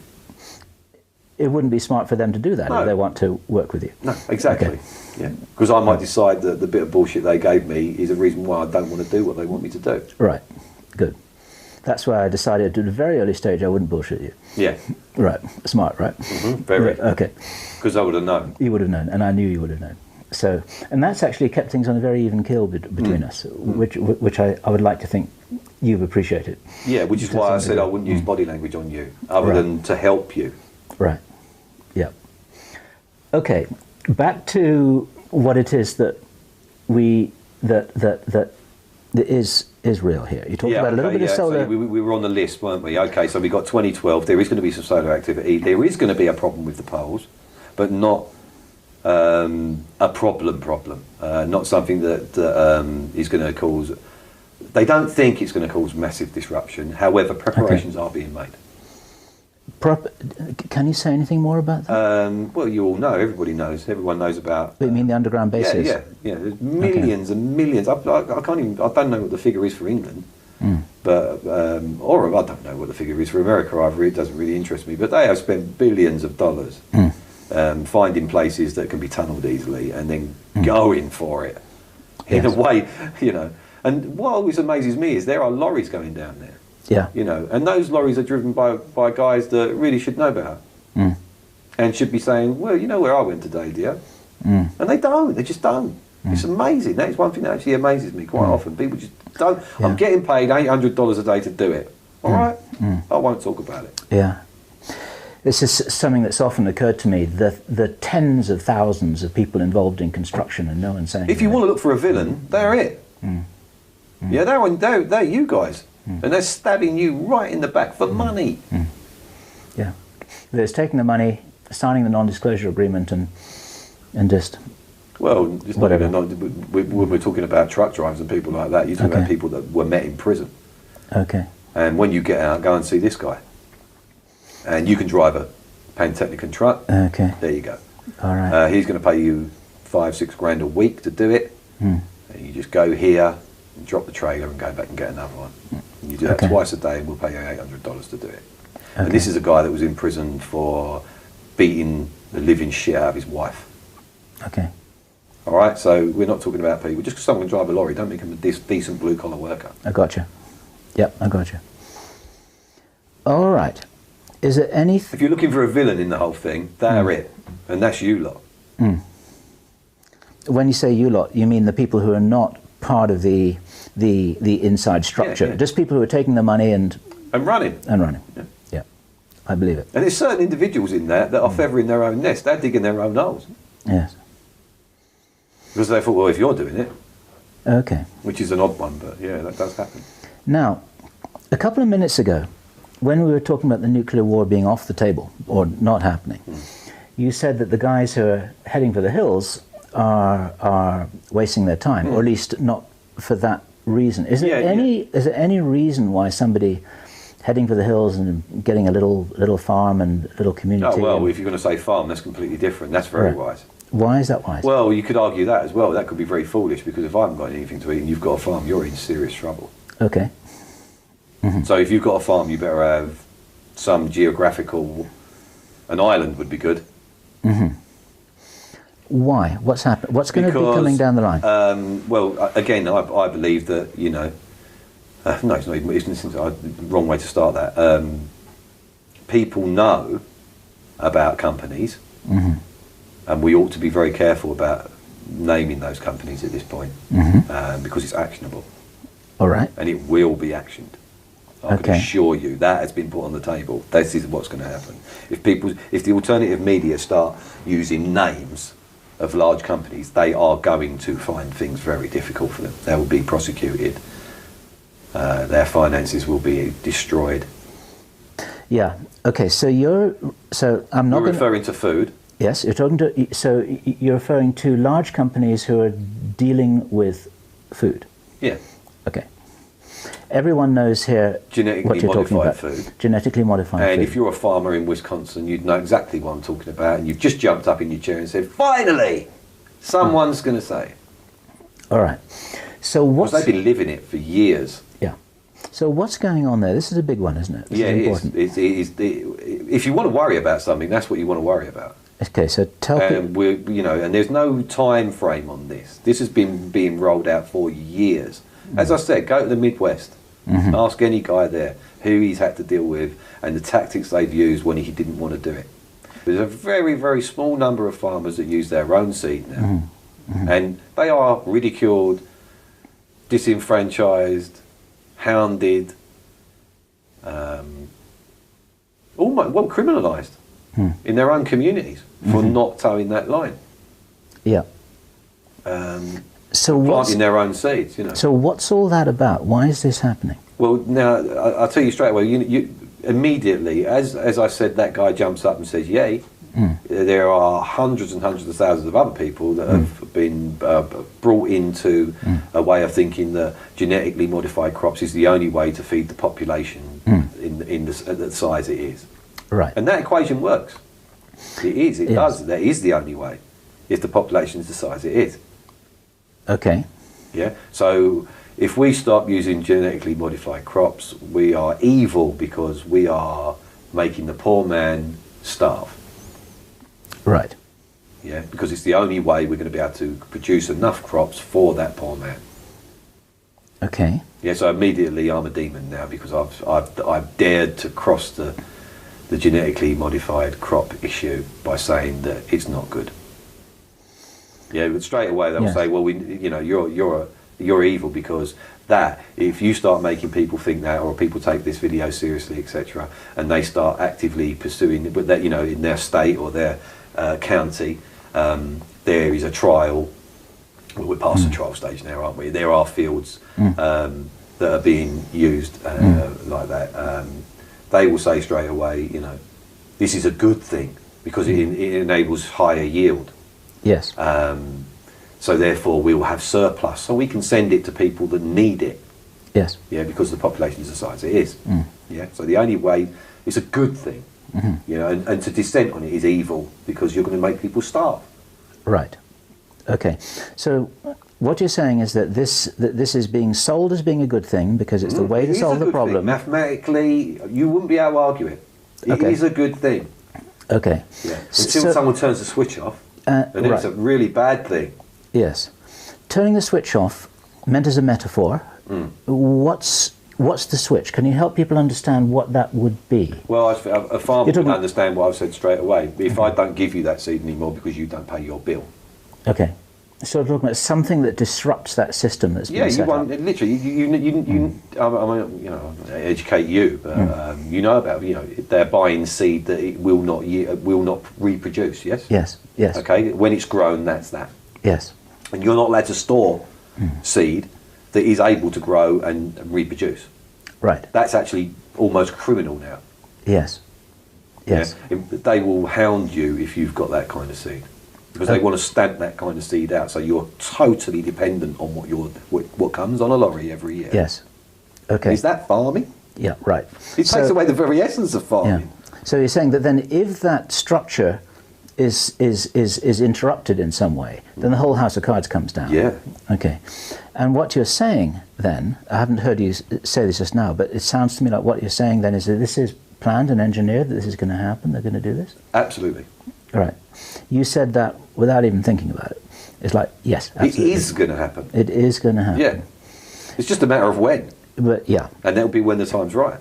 When the time's right. Because there is no time, which always makes me laugh when people make predictions. Yeah. They are in that 70% of the alternative media that are complete idiots. Yes. Because as soon as someone, here's an interesting thing for you, as soon as someone puts a date on it, we won't do it. That's the end of it. Right. Right. Credibility out the window. Yeah, it's a wonderful opportunity to destroy someone's credibility by mentioning a date. We love it when they do that. Got it. Okay. Yeah, that's easy to understand. And a couple of your friends have done that. Yes. Yeah. Right. And of course it hasn't happened. Right. Yes. Interesting. Okay. Back to the big scenario here. You're saying this is a big one. Planning to disrupt the food supply and distribution. No, not disrupt it. Not disrupt it? Control it. Control it. Yeah. So if you live in Brazil, you're going to be all right. Okay. If you live Africa, you're not. Right. Yeah. I mean, they've already got problems anyway. It's probably a bad. Yeah, they got problems anyway. Well, there's parts of Africa that haven't. They're very, very, productive. Well, how about Europe? Yeah. What? So. And definitely America, of course. I'll take that as a red. Yes. Just to cut to the chase here, what you're talking about is the deliberate creation of a state of famine where a lot of people are going to die. Is that right? Is that what you're saying? Yeah. Yeah. Well, that would be the result. That would be the result. Yeah. Okay. And this is what happens when you haven't got any food. You starve to death. Yes. Do you know? It's hard to find the geezer who's got his finger on the trigger, isn't it? Yeah. Yes, because it just looks like something. Yes, it just looks like something that's sort of happening. Yeah. And it's been looking and sort of happening for the last 7 years. Yes, it has. Yes, it has. And don't take my word for it. Do your research. You'll see why. It's there, Bill. Yeah. There's nothing hidden. Yes. This is something you said to me over and over again. It's all there. It's got to be. It's all there. Fair play, if you want to use your phrase. Yes.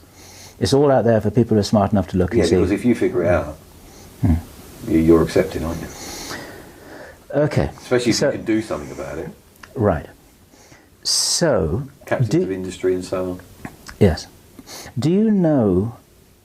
Maybe you don't know, but do you know what the target figures for population reduction are? No. Okay. Do those figures exist?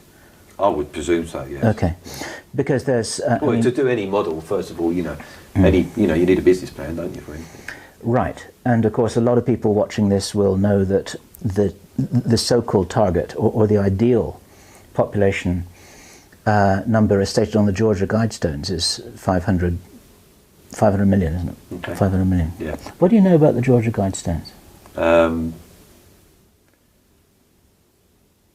Right, you educate me.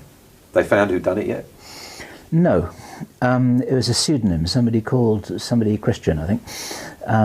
The guy has never been located. One person has said, yes, I did this. Ah, yeah, no, discount that.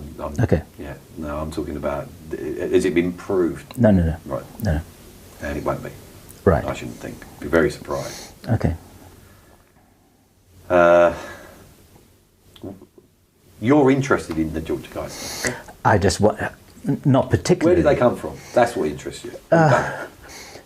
It looks like a manifesto. It's a manifesto in 8 languages, carved in stone, out in the open. A lot of people have drawn attention to this. The 500 million figure has been drawn attention to over and over again. I've done that myself. It looks like a manifesto. Like this is what we're going to do. Then perhaps it is. Then perhaps it is. Yeah. Okay. All right. So, all right. No problem. You're saying it's a manifesto. I'm not saying that. I'm saying it could be, couldn't it? It looks like one, doesn't it? Okay. This is where I'd love to have a camera right here to see you. Okay, no problem. So from that point of view, and I know that you're not in the game of giving advice, and I understand why that is, because it really is about letting things roll. But if I said to you, which I haven't, by the way, but if I said to you, you know what, I'm going to go and head for the hills in Ecuador and get myself a little community and a little organic farm, and we're going to have our own water supply and our own fruit trees and chickens and ducks and rabbits, and our own power generator, and we're going to sit there for 20 years and we're all a happy family and everything's just going to be fine and we really want to do that. Would you, and you'd say, well, why did you do that then? It sounds like a good idea. That's the kind of thing you're saying, right? Yeah. And if you're non-combatant, you'd probably be left alone. Yes. Because how many people are you talking about? I mean, seriously, it's very hard to do that. With any real longevity, if you ever really look into self-subsistence, it's very hard to do. We're not that animal anymore, really, are we? Oh, yeah. We were much better off in the Victorian days. Yeah, we're in real trouble now. Knowledge is gone. Yeah. And that's by no coincidence. That's when you see what I'm saying? It's there, you don't need to grow that anymore. We put it in the shelf. Go and buy cornflakes. You don't need corn. Right. Yes. People. Yes, I know. It's a very. You lose the ability, don't you? It's a very clever game that's being played. People they've become so dependent on a system that if the bubble bursts, all they can do is stand there in their underwear. Hamburgers with legs. Yeah. All right. Hamburgers with legs. I haven't heard that one before. Okay. Yeah, I know what you're saying. Yeah, you do. Everyone does. You only need to go and look around you. Okay. Now, so can we then go on to why would they do this? Why would they do this? Let's put this in context for a moment here, and this is very important, because earlier on we were talking about the gentlemen who are calling the shots, who are making the decisions. We were referring to them together as respectable people who are operating with integrity, who believe that they're doing the right thing. They don't have an identical viewpoint about things, but they're very much together. And then somebody else watching this would say, wait a minute, we're talking about mass murder. But how do you fit this together? We're not really talking about mass murder, are we? No one's holding a gun, are they? All right. And who did it? You're talking about control, right. You're talking about controlling the conditions. Sequenced events. Yeah. Taking advantage of what happened. But you're talking about controlling situations so that a kind of Darwinian natural selection occurs. That's right, yeah. And the smartest and the fittest and the best problem solvers and the people who can see what's coming and the people who are, maybe a lot of the people watching this video Because they're Absolutely. smart enough to watch Well, the they're video. already waking up, aren't they? They're already waking looking at what you're saying, or Yeah. the alternative media are saying. Yes. So there's a small group of people here, relatively small compared Very small, with... really. Very small. Very small. Who, if they take heed of all of this, are likely to make it through. This is Well, okay, I think that might be stretching it a little bit. more likely to make it... What would you say? Well, as I said, we've been debilitated quite a lot, so it depends. If that individual's someone that's got the ability to self-survive, you know, can Yes. farm, can do this, can do that. Yes. Well, then, yeah. Yes. They got to jump on it now. They know they've got to do it. And Yeah. if they've got the ability, they can. Yes. But if you don't, then you're probably just as lost as everybody else, aren't you? You just know you're lost. Okay. Well, I mean, I'm in that category, so I don't know which end of a carrot is up. There you go. know. But I'm smart enough To find someone that does. to find somebody who does and to work well with them. Okay, so then in in some that way. context, yes, they probably would have a better chance. Yes. If you're Okay. going to look at it like that. But But that requires cooperation. and this is one of the traits which would be a good survival characteristic. Yeah, and you often find that people that are involved in the alternative media do tend to cooperate with each other a lot better. Yes. Because the angst isn't there. Right. You know, the anger, the imprinted anger on everybody. Yes. You know, that cop show, Right. Yes. this film, Yes. Yes. his car's bigger than your car. Yes. All the stuff that we're being conditioned to. Look at my gold chain. Yes. Where's your paper? Who are you? All the Hollywood Don't stuff. do that to me. Yeah. I'm bigger than you. So Yeah. that just creates a whole Yeah. ethos, doesn't it? You know, Right. and that's nothing new to anyone. Everyone knows it's more violent out there than it was. Oh yeah. Where do you think that come from? But You know? yeah. We know this though. This is no Yes. new. This is not new ground. We know the media have been. Everybody knows. Yes. Yeah, you know.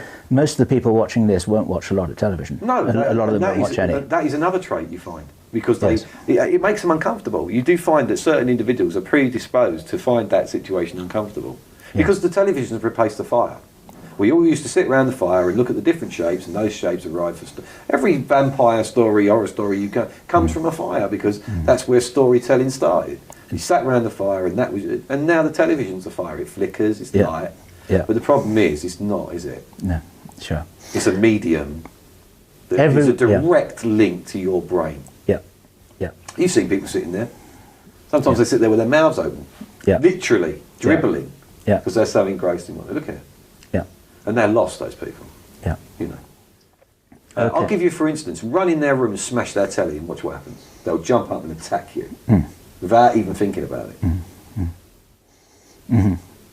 Yeah. You know, there will be a violent response instantly. 9 times out of 10. Seriously, you know, I really do believe that. Yeah. It's the drug of choice, Yes. the drug of the masses, and it works, and it will Yes. continue to work. And if you well, I'll tell you what. Let's give your viewers a task. Turn it off for 14 days. Nothing. Not even what you want to watch. Not even watch you. Nothing. And see how they feel about everything. Yeah. Everything. Yeah. Their wife. The world would change, is what you're trying to say. Absolutely. Yeah. So I do believe that, Well, it's not. It's not. and no one would do that. Yeah. Yeah. It's not hard to believe, is it? Really? You know. No. Not at all. Okay. I want to get back to the point, if I may. The reason why they're doing this is a question, and this is what I've been able to figure out from the conversations that we've had, is that it's a filter in place, or it's a bar to jump over, or it's a situation to survive, where some people will make it and most won't, being set up that way. Why would anyone do that? The only answer I can think of is because they're actually trying to not only cull the herd. If you think of a forest keeper with the deer in the forest, trying to make the forest a better place and trying to make the deer a healthier, stronger herd. Part of that guy's job is to get a shotgun out and to pick some of the deer. Yeah, shotgun, not a out. nuclear weapon. Exactly. Because it's indiscriminate. You said that earlier on. So that's why that won't. The very argument you're making there is why that won't happen. That's why I said what I said there. Yeah, because it's indiscriminate. Whereas what I hear you saying here is that this setup with an engineered situation of famine and food shortage is that there will be certain people who will make it through, besides the people in the underground bases. On the surface, so to speak, you would have people who are equipped to solve problems, to grow food, to see things coming, to form communities, to work with each other, to troubleshoot, and also they'll be physically tough. Yeah, the ones that turn the television off. Well, right. And then at the end of whatever happens, then you've got what, in one or two presentations I did, you call them human race 2.0. You've actually got a... Yeah, good analogy, yeah. You've actually got a sort of... I mean, it's not a genetic You're asking upgrade. why would they do that? Why would they do that? Are you able to say something about the human race being an experiment about optimization of the genome, and that the 33 believes themselves to be the guardians of the experiment at this level in some way? Yes. What we're actually doing is trimming the fat off. Right. The surplus that shouldn't have been there in the first place, yes, but was created by the machine itself. Yes. Now is a problem. Okay. In a previous conversation we had, I described it to you as like downsizing a company. When you've got a lot of, when actually, because of automation that you've got in the factory, you can actually let go of the men. 90% of the people. Yeah. Or if you've got a company that's in difficulty. Right. Yeah. So if we say the world's a company and it's in difficulty, and it's not going to survive because financially it can't, it's got too big and slow. Okay. So in comes a liquidator and it chops off all the bits that don't really work, shrinks it down, puts the money from that process in the bank, and therefore the shareholders are very happy because you've now got a working concern that's lean, mean and ready to go again. That sounds to me and we're talking about like financial people here, right? I understand that. Right. I understand that. They're thinking of it. So if you want in a terms format of, and a reason, look for any downsize or liquidation. Yes. So it's like which again is sequence driven. Yes, I understand that. What I heard you say then is like corporation planet Earth needs to be licked into shape in the way that you described. And is that a bad thing? If it's not going to make it, if they believe that it's not going to make it, are they doing an evil thing? If you kill 300 men to save 30,000, are you a murderer? I hear your question. I hear your question. And if we were talking with those people here on camera, and if they were able to talk about this themselves, and I know that they feel that they're not, would need money. Yeah, sure. But what you are saying is that that is the way that they see it. Yes, the way that they see it. They see it that they believe they're doing a responsible job. Is the reason why they don't talk about this openly? Perhaps this is a dumb question, actually, but let me ask it anyway. Is the reason why this is not being talked about openly that they believe that, as in that movie with Jack Nicholson, A Few Good Men, people cannot handle the truth? Absolutely. I mean, I've told you you're going to exercise caution with what I will tell you. Yes. And there's a good reason for that, because it's going to upset a lot of people. Yes. And with good reason. Yes. But the funny thing is, when you get to the end of the night, any person that jumps up in front of you and says, if you then take that person down and sit them down somewhere, and if you could inject them with someone that will make them calm down and coherently listen to you long enough for you to explain, they're probably going to end up on the same bus as them. Because it does make sense. If it's going to break, it's got to be fixed. Yeah, I understand what you're saying. What you're saying then, or rather, what you're saying they're saying, is that, to use your words, planet Earth is broken, and this is the way to fix it. This is their best solution. And then what I also hear you saying, and I also need to say that I'm trying to steer a balanced role here as an interviewer, because I want to help people understand what you're saying and what the people are feeling and believing and doing who you have been in that room with for 10 years, which is what you described. You're saying that they are being as responsible as they know to fix planet Earth because it's broken, basically. Yes. That's, yeah. Do you, if I can ask you a direct question, do you believe this yourself? Yes. You do? Yes. Yeah. Okay. So that's a personal opinion. Yes. That's what I was asking for. Thank you for that. And I do believe that you do believe that. Yeah. Because I knew you were... Yeah, well, you've had conversations with me, for a long time. Oh, yeah. And I'll argue with you about it. Yes. Well... Because I know you don't believe that. Well, that's a bit of a complicated one. Let's not get into that one. Well, no. Let me just make a statement about this, just for myself. Okay. Because it would be quite easy at this point for people to think that that because I'm reporting what you're saying, that you are, I'm in agreement with it. Yeah. And I am trying to do a very responsible job as an interviewer here. I find if I step back from the whole thing and look at this whole thing from somewhere else in the galaxy, it's an extraordinary situation. It's just that when people start thinking, well, wait a minute, this is going to happen to me and my loved ones, then it starts to become more difficult. Yeah. Of course. Yeah. Well, your dad, you're in the river and it's freezing cold and one kid can't swim very well and you can't get to him. And that kid's right there. And you know you've got 10 seconds to get out or none of you make it. Yeah. That's a tough decision, but that dad will make that decision. Yes, yes, yes, yes. And then have to live with it. Yeah. Yes. I understand that. That's a good analogy. My own position, which I can state clearly, but it doesn't have the benefit of billions of dollars worth of research, data, computer modeling, and everything else. It's a feeling.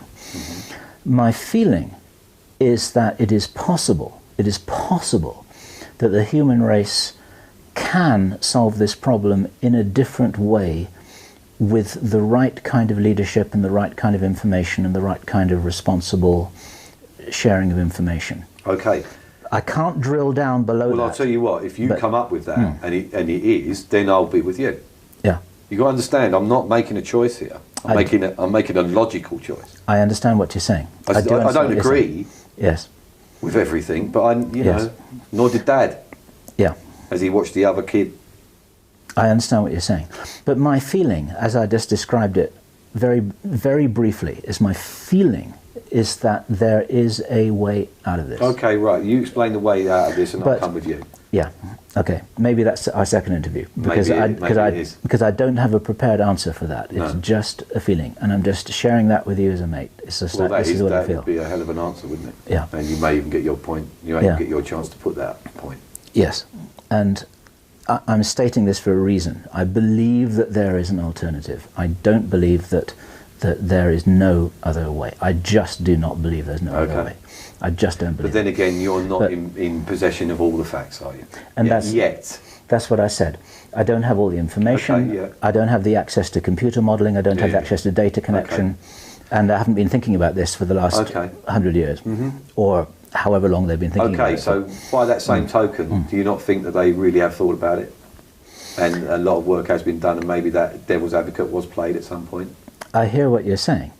But if this is also the case, and this loops back to our earlier conversation that we had in this interview, that if I am responsibly trying to look at this problem, saying, wait a minute, guys, isn't there another way to solve this? Then that actually would be respected. That would be respected. That wouldn't be regarded. I mean, you've been in problem-solving meetings with people. If somebody in the back says, wait a minute, I've got an idea, he's not necessarily going to be a nuisance. He's got 20 seconds, hasn't he? All right. Before he's told to shut up. Okay, yeah. Because, you better have a coherent argument. You only get one stab. Okay, I hear what you're saying. And no one individual could do it. To think there's going to be one messiah is just completely ludicrous. You'd be hard pushed out. I mean, look at the resources that we've got. And you know, you're saying that you think there may be another way. Fine, I'm not going to argue with you about that. That's your opinion, okay? And I respect your opinion. But you're standing there as one individual saying that, so I'll take it like that. Yeah. Okay. Because to put together a coherent argument against that size of argument with that much data behind it, you better make sure you come prepared. Okay. And I take that point very seriously because a few lines of passionate belief in itself isn't going to save the world. And you're a practical man. You're talking about getting spatial. What you want is, or what you would like to see happen, if you're able to live to see it, is to see spaceship Earth and the human race in good shape. Am I right about that? I really don't care. You're okay. You really, but you do care a little bit, No, I don't you? don't, no. You don't? No. All right. Okay. Okay. You just want to see that guy in the back of the room be heard for 20 seconds. Yeah, Well, thank you for that. Okay. that's exactly right. Okay, I got it. All right, I got that. Now, in this very, very interesting conversation we're having here, are you able to say anything about the context and the backdrop to the whole history of this planet and the human race, or is that off record? I'm not talking about the detail, I'm talking about the generality of it. I've seen documented evidence, and I've been shown things. I've been told things about the pyramids that just make sense. It just makes sense. Yeah. And I know that people like Arthur C. Clarke knew things, but they again had weaknesses Yes. that put them in his case, Sri Lanka, Yes. out of reach. Mm-hmm. Go and read his books. I'm sure you have. Yes. The guy is more or less responsible for the satellites that we Yes. use today, and the idea behind them. This is a genius. Well, he wasn't really. He just knew some stuff. He was present at things, and until they go until they go back to the moon and put that in a capsule and bring it back, that to me would be quite something. If they bring that piece back, then okay, I might jump on the bandwagon with everybody else on that one. But yeah, I've seen some stuff, and I've had stuff to explain to me, which does make a hell of a lot of sense. Yes. Okay. Now You here. see what I'm saying, don't you? Yes, I do. Yeah. Now, what the big picture is here, which we haven't actually talked about between us, is extraterrestrial involvement. You've got to be very careful about that. Just put the question bluntly, most people, all the alternative media and a lot of people now, I mean, just look, go back to the 50s, right? If you ask the ordinary man in the street in Walthamstow in England whether he believes in aliens, he'd laugh his head off and go and get some pie and mash. If you ask him today, he may well say, yeah, there has got to be something, because he's educated, knows that that's vast the universe. And he's being conditioned by Hollywood movies and television series. Yeah, okay. Yeah. Which is all part of what I mean, we are being prepared to come to terms with this. Yeah. But not for the reasons you think. For what reasons? They're going to have nothing to do with us. They're there. If you, all right, The okay. ETs are going to have... Let's call a spade a spade. Yeah. They exist. There is no conjecture. They do. Yeah, there is stuff. But you know what? That's no big surprise to 50% of people, shall we say. Right. But that number's gone up, hasn't it? More and more people realise, more important, NASA have got more and more slapdash about, and cannot, because of the very thing they've created, the media monster behind trying to get money for the space race. Yes. Is still there from the 60s. Yes. And there is a lot of people that are very interested in it. And so because of that, cameras are on the shuttle. And because of the internet and various people that are clever with the internet, Mr. McKinnon and people like that, who I know very well. Did you know Gary McKinnon? I'll tell you a story about him later on. Off record? Yeah. That's a shame. Okay. All right. We're talking about cameras on the shuttle and people who are clever with computers. What I'm trying to say is, you can't, there's so many now. Yes. You can't keep your lid on everything. You're saying it's impossible to hide the reality. And there's a certain piece of video that is quite prevalent on the internet, of a circular thing rolling behind a tether. Yes, I know that one. That's factual. Yes. A couple of miles across, but it's not a ship, and things aren't what you think they are out there. You should regard space more as an ocean. Okay. Yeah? We've got no right to turn around and say intelligent or unintelligent, because then what you're doing, you're comparing things to your intellect, aren't you? Okay. And how can you compare that to a human? Are you stating this as a fact? Absolutely. A fact. And what you're talking about here is you're talking about large living beings, like big kind of... And small. And small living beings. Look at it this way, if you've got a shark swimming through the ocean, he's got fish swimming all around him most of the time, picking up morsels, servicing him, and he doesn't eat them. They go right in his mouth. Yes. And come out. That's a natural thing, yeah? Yeah. Is it so far-fetched for you to understand that could be the situation out there? Okay. But at the same time, there are some what we could regard as metallic craft, things that you could call spacecraft, Right. as well. Yeah. Right. But tell you what, I've got an axe to grind here, so let me grind my axe. Right? You do that. Okay, so here you are. You're an alien. Yeah, you're on the other side of the universe, right? For instance, yeah, you're in Orion. Yeah, you're that far away. Yeah, you're in your ship and you're flying all the way here, and you cross intergalactic space in a fantastic piece of machinery. Yeah, and you get and then you crash in Nevada. Right. Rubbish. Okay. Rubbish. You're shot down. Okay. That's what happened to you. Yes. Because you didn't think that there was any kind of particle weapon or kinetic weapon that could do that. Yes. Well, you wasn't prepared because it was the first time you came. Yes. That was. It was got something to do with radar, wasn't it? They discovered that radar would actually do this. Yeah. Am I right? Well, it was quite an aggressive. It wasn't an accident. Okay. I've got you. So you're saying that the so-called crashes weren't crashes; they're actually offensive actions which And were I discovered. ask you to understand that because you don't cross intergalactic space and then crash in Nevada, do you? I understand that. You see, that's my axe there. So sorry, go on. I've got you. That's fine. So you're saying that initially there was a way of bringing the craft down that was discovered by accident, More or less. and then it was more or less, and then it was fairly It was quickly a deliberate attempt. utilized. Yeah. Amazing that it worked. Yes, right. And then when it did, So it's a lucky hit, Yeah. and then they started to get focused about it. yeah, because- well, they realised that it could be done, and then went down the avenue of trying to figure out how they done it and what actually did cause it, and they needed to look at the thing that they brought down to do that, Yes, and then they educated them, so Yeah. they became much better at it. yes, because then you got the Americans mainly, I guess. Was it only the Americans? Did this happen in every country? No. Let's drop the borders and the nationalities. Okay. It's not. So then you got people who are pretty smart, who got their hands on this ET technology, and that was never part of the setup. That was never part of the plan, was No. it? It was never part of the plan. No. Okay. And what kind of problems has that caused? Well, you know what we're like. It's not caused. They want to go. We're going to be the visitors. So that's what the selection's about. Okay, it's about creating a sort of space crew or a And remember, A new- this is second hand, so. I understand that. A new breed of humanity who will be well equipped to go off into the cosmos like the Crusaders. Yeah. Yeah, like the Crusaders. Like the Crusaders.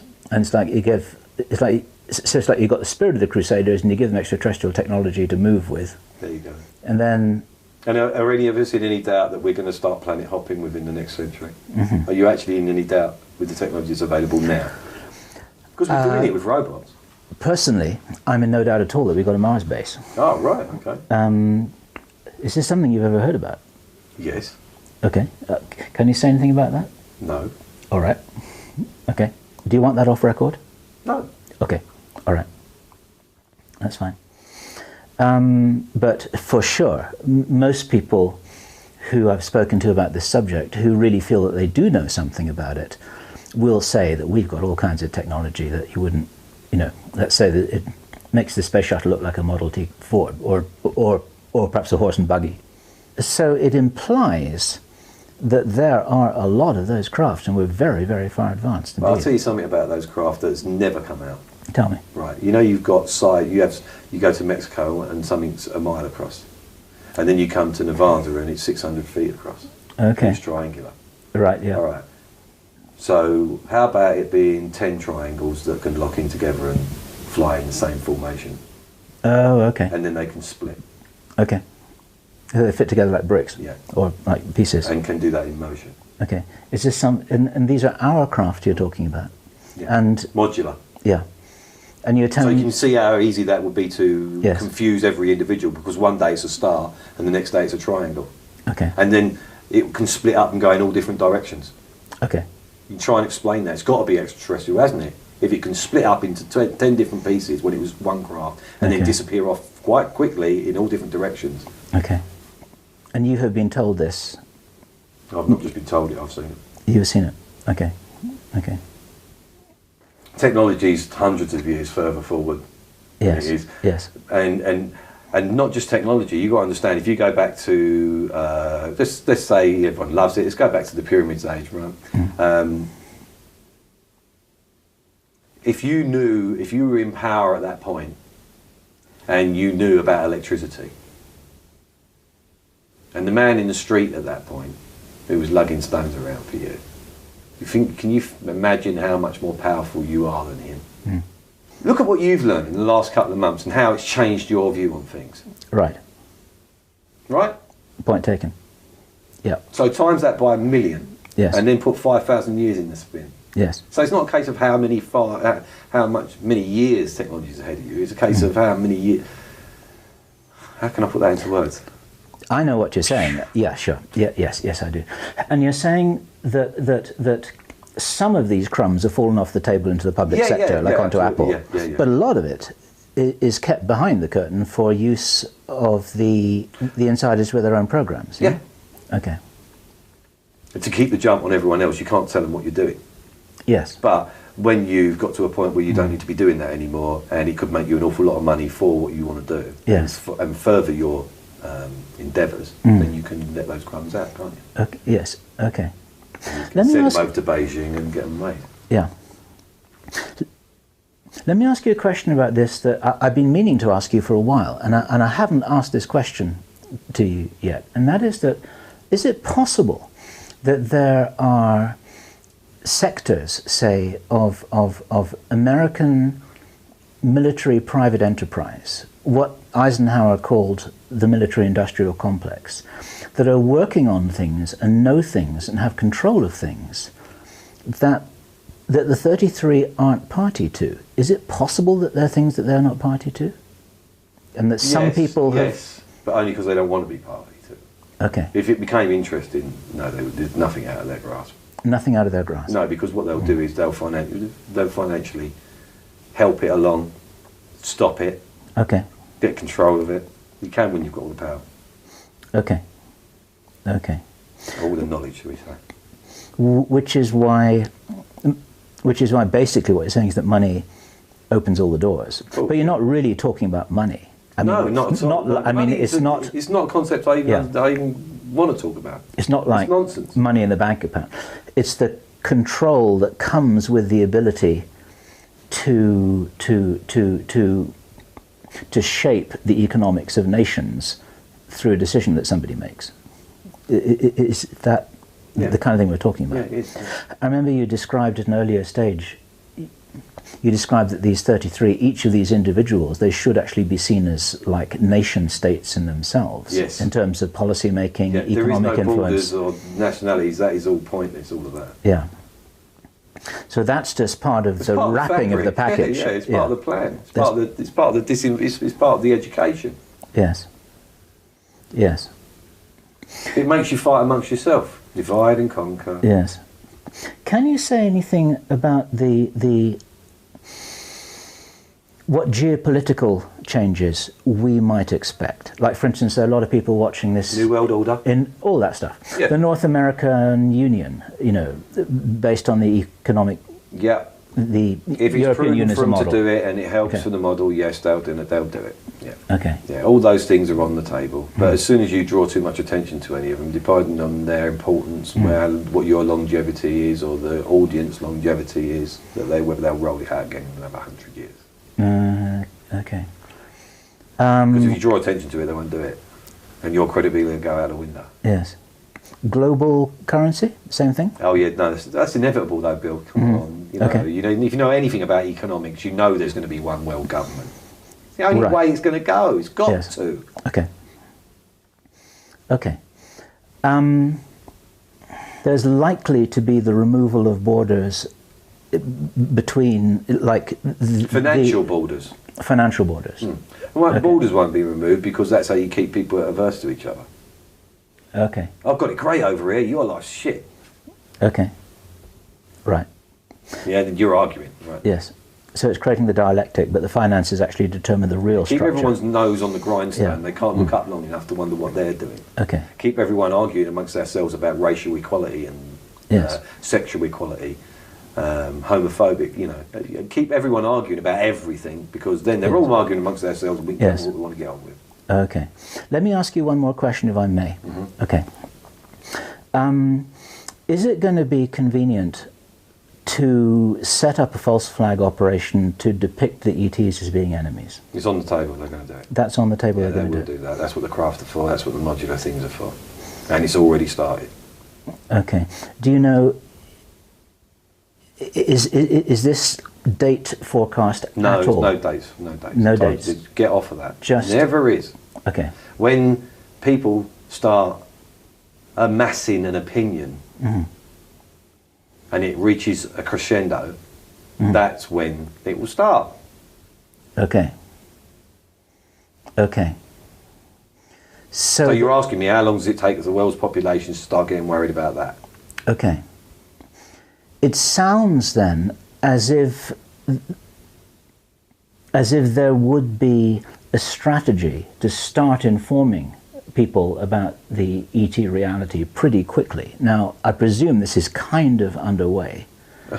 I mean... 4th of July, what's V? Yeah, all of that, yeah. What's this new one? The Day's event? Start, yeah, yeah. Sorry, Independence Day I meant. Yeah, okay. And so on and so on. Terminator, Right. whatever you like. But are we ever going to get Obama holding a press conference saying, okay, guys, Not we need him. to square with you? But someone will. Somebody will. Yeah.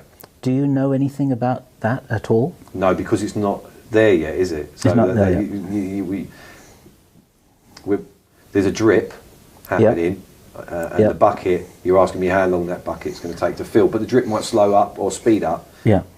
You know, so that makes my guess wrong. I wondered if any decision had been made about that, but you're saying it's just a general direction. They're going in a general direction. Yeah. And meanwhile, Okay. technology's coming on. It's getting better, Yes. Yes. more convincing. Okay. So there's no hurry. Okay. Interesting.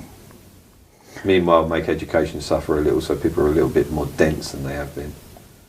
And additives in food, additives in the water. That's a whole nother. That's a whole nother. That's a whole Yes. nother video. That's something I know quite a lot about. Yes. Because you know my diet. Yes. Yes. Yes. You kept yourself in good shape because you needed to. I understand that. So, pressing the pause button here, and I know that there's some matters here that you need to attend to, and this has been a longer interview than I'd anticipated. I want to thank you for that very much. And it sounds as if there's quite a lot of material that we haven't yet had the opportunity to cover. I would like to ask you to consider the possibility of doing another one if neither of us get into serious trouble after doing this one. Okay, if neither of us get into serious trouble for doing this one, I'll shake your hand on that. That's for good. So, I've got to remember to call you Charles. Charles makes it sound very respectable. Okay. So we've got to try and do I something do like for to you sound respectable. here. Okay. So thank you. Really thank you. You're welcome. Those of you who've been watching this right through to the end here, you will appreciate that we've covered ground. Some things here have never been discussed anywhere, I don't believe, in the media. It hasn't been permitted. We've got a kind of experiment in progress here because both Charles and myself are going to be interested to see what happens over the next few days and weeks after this is released. By the time you see this, it will have been edited appropriately, but probably not an awful lot. We're going to take out some little bit of off-record conversation we had, off-record clarification, as is normal journalistic practice, and then I have promised that I will run this past him, past you for your approval, and if you're seeing this now, it means that you've given it the nod. And then after that, as they say, we're letting it roll.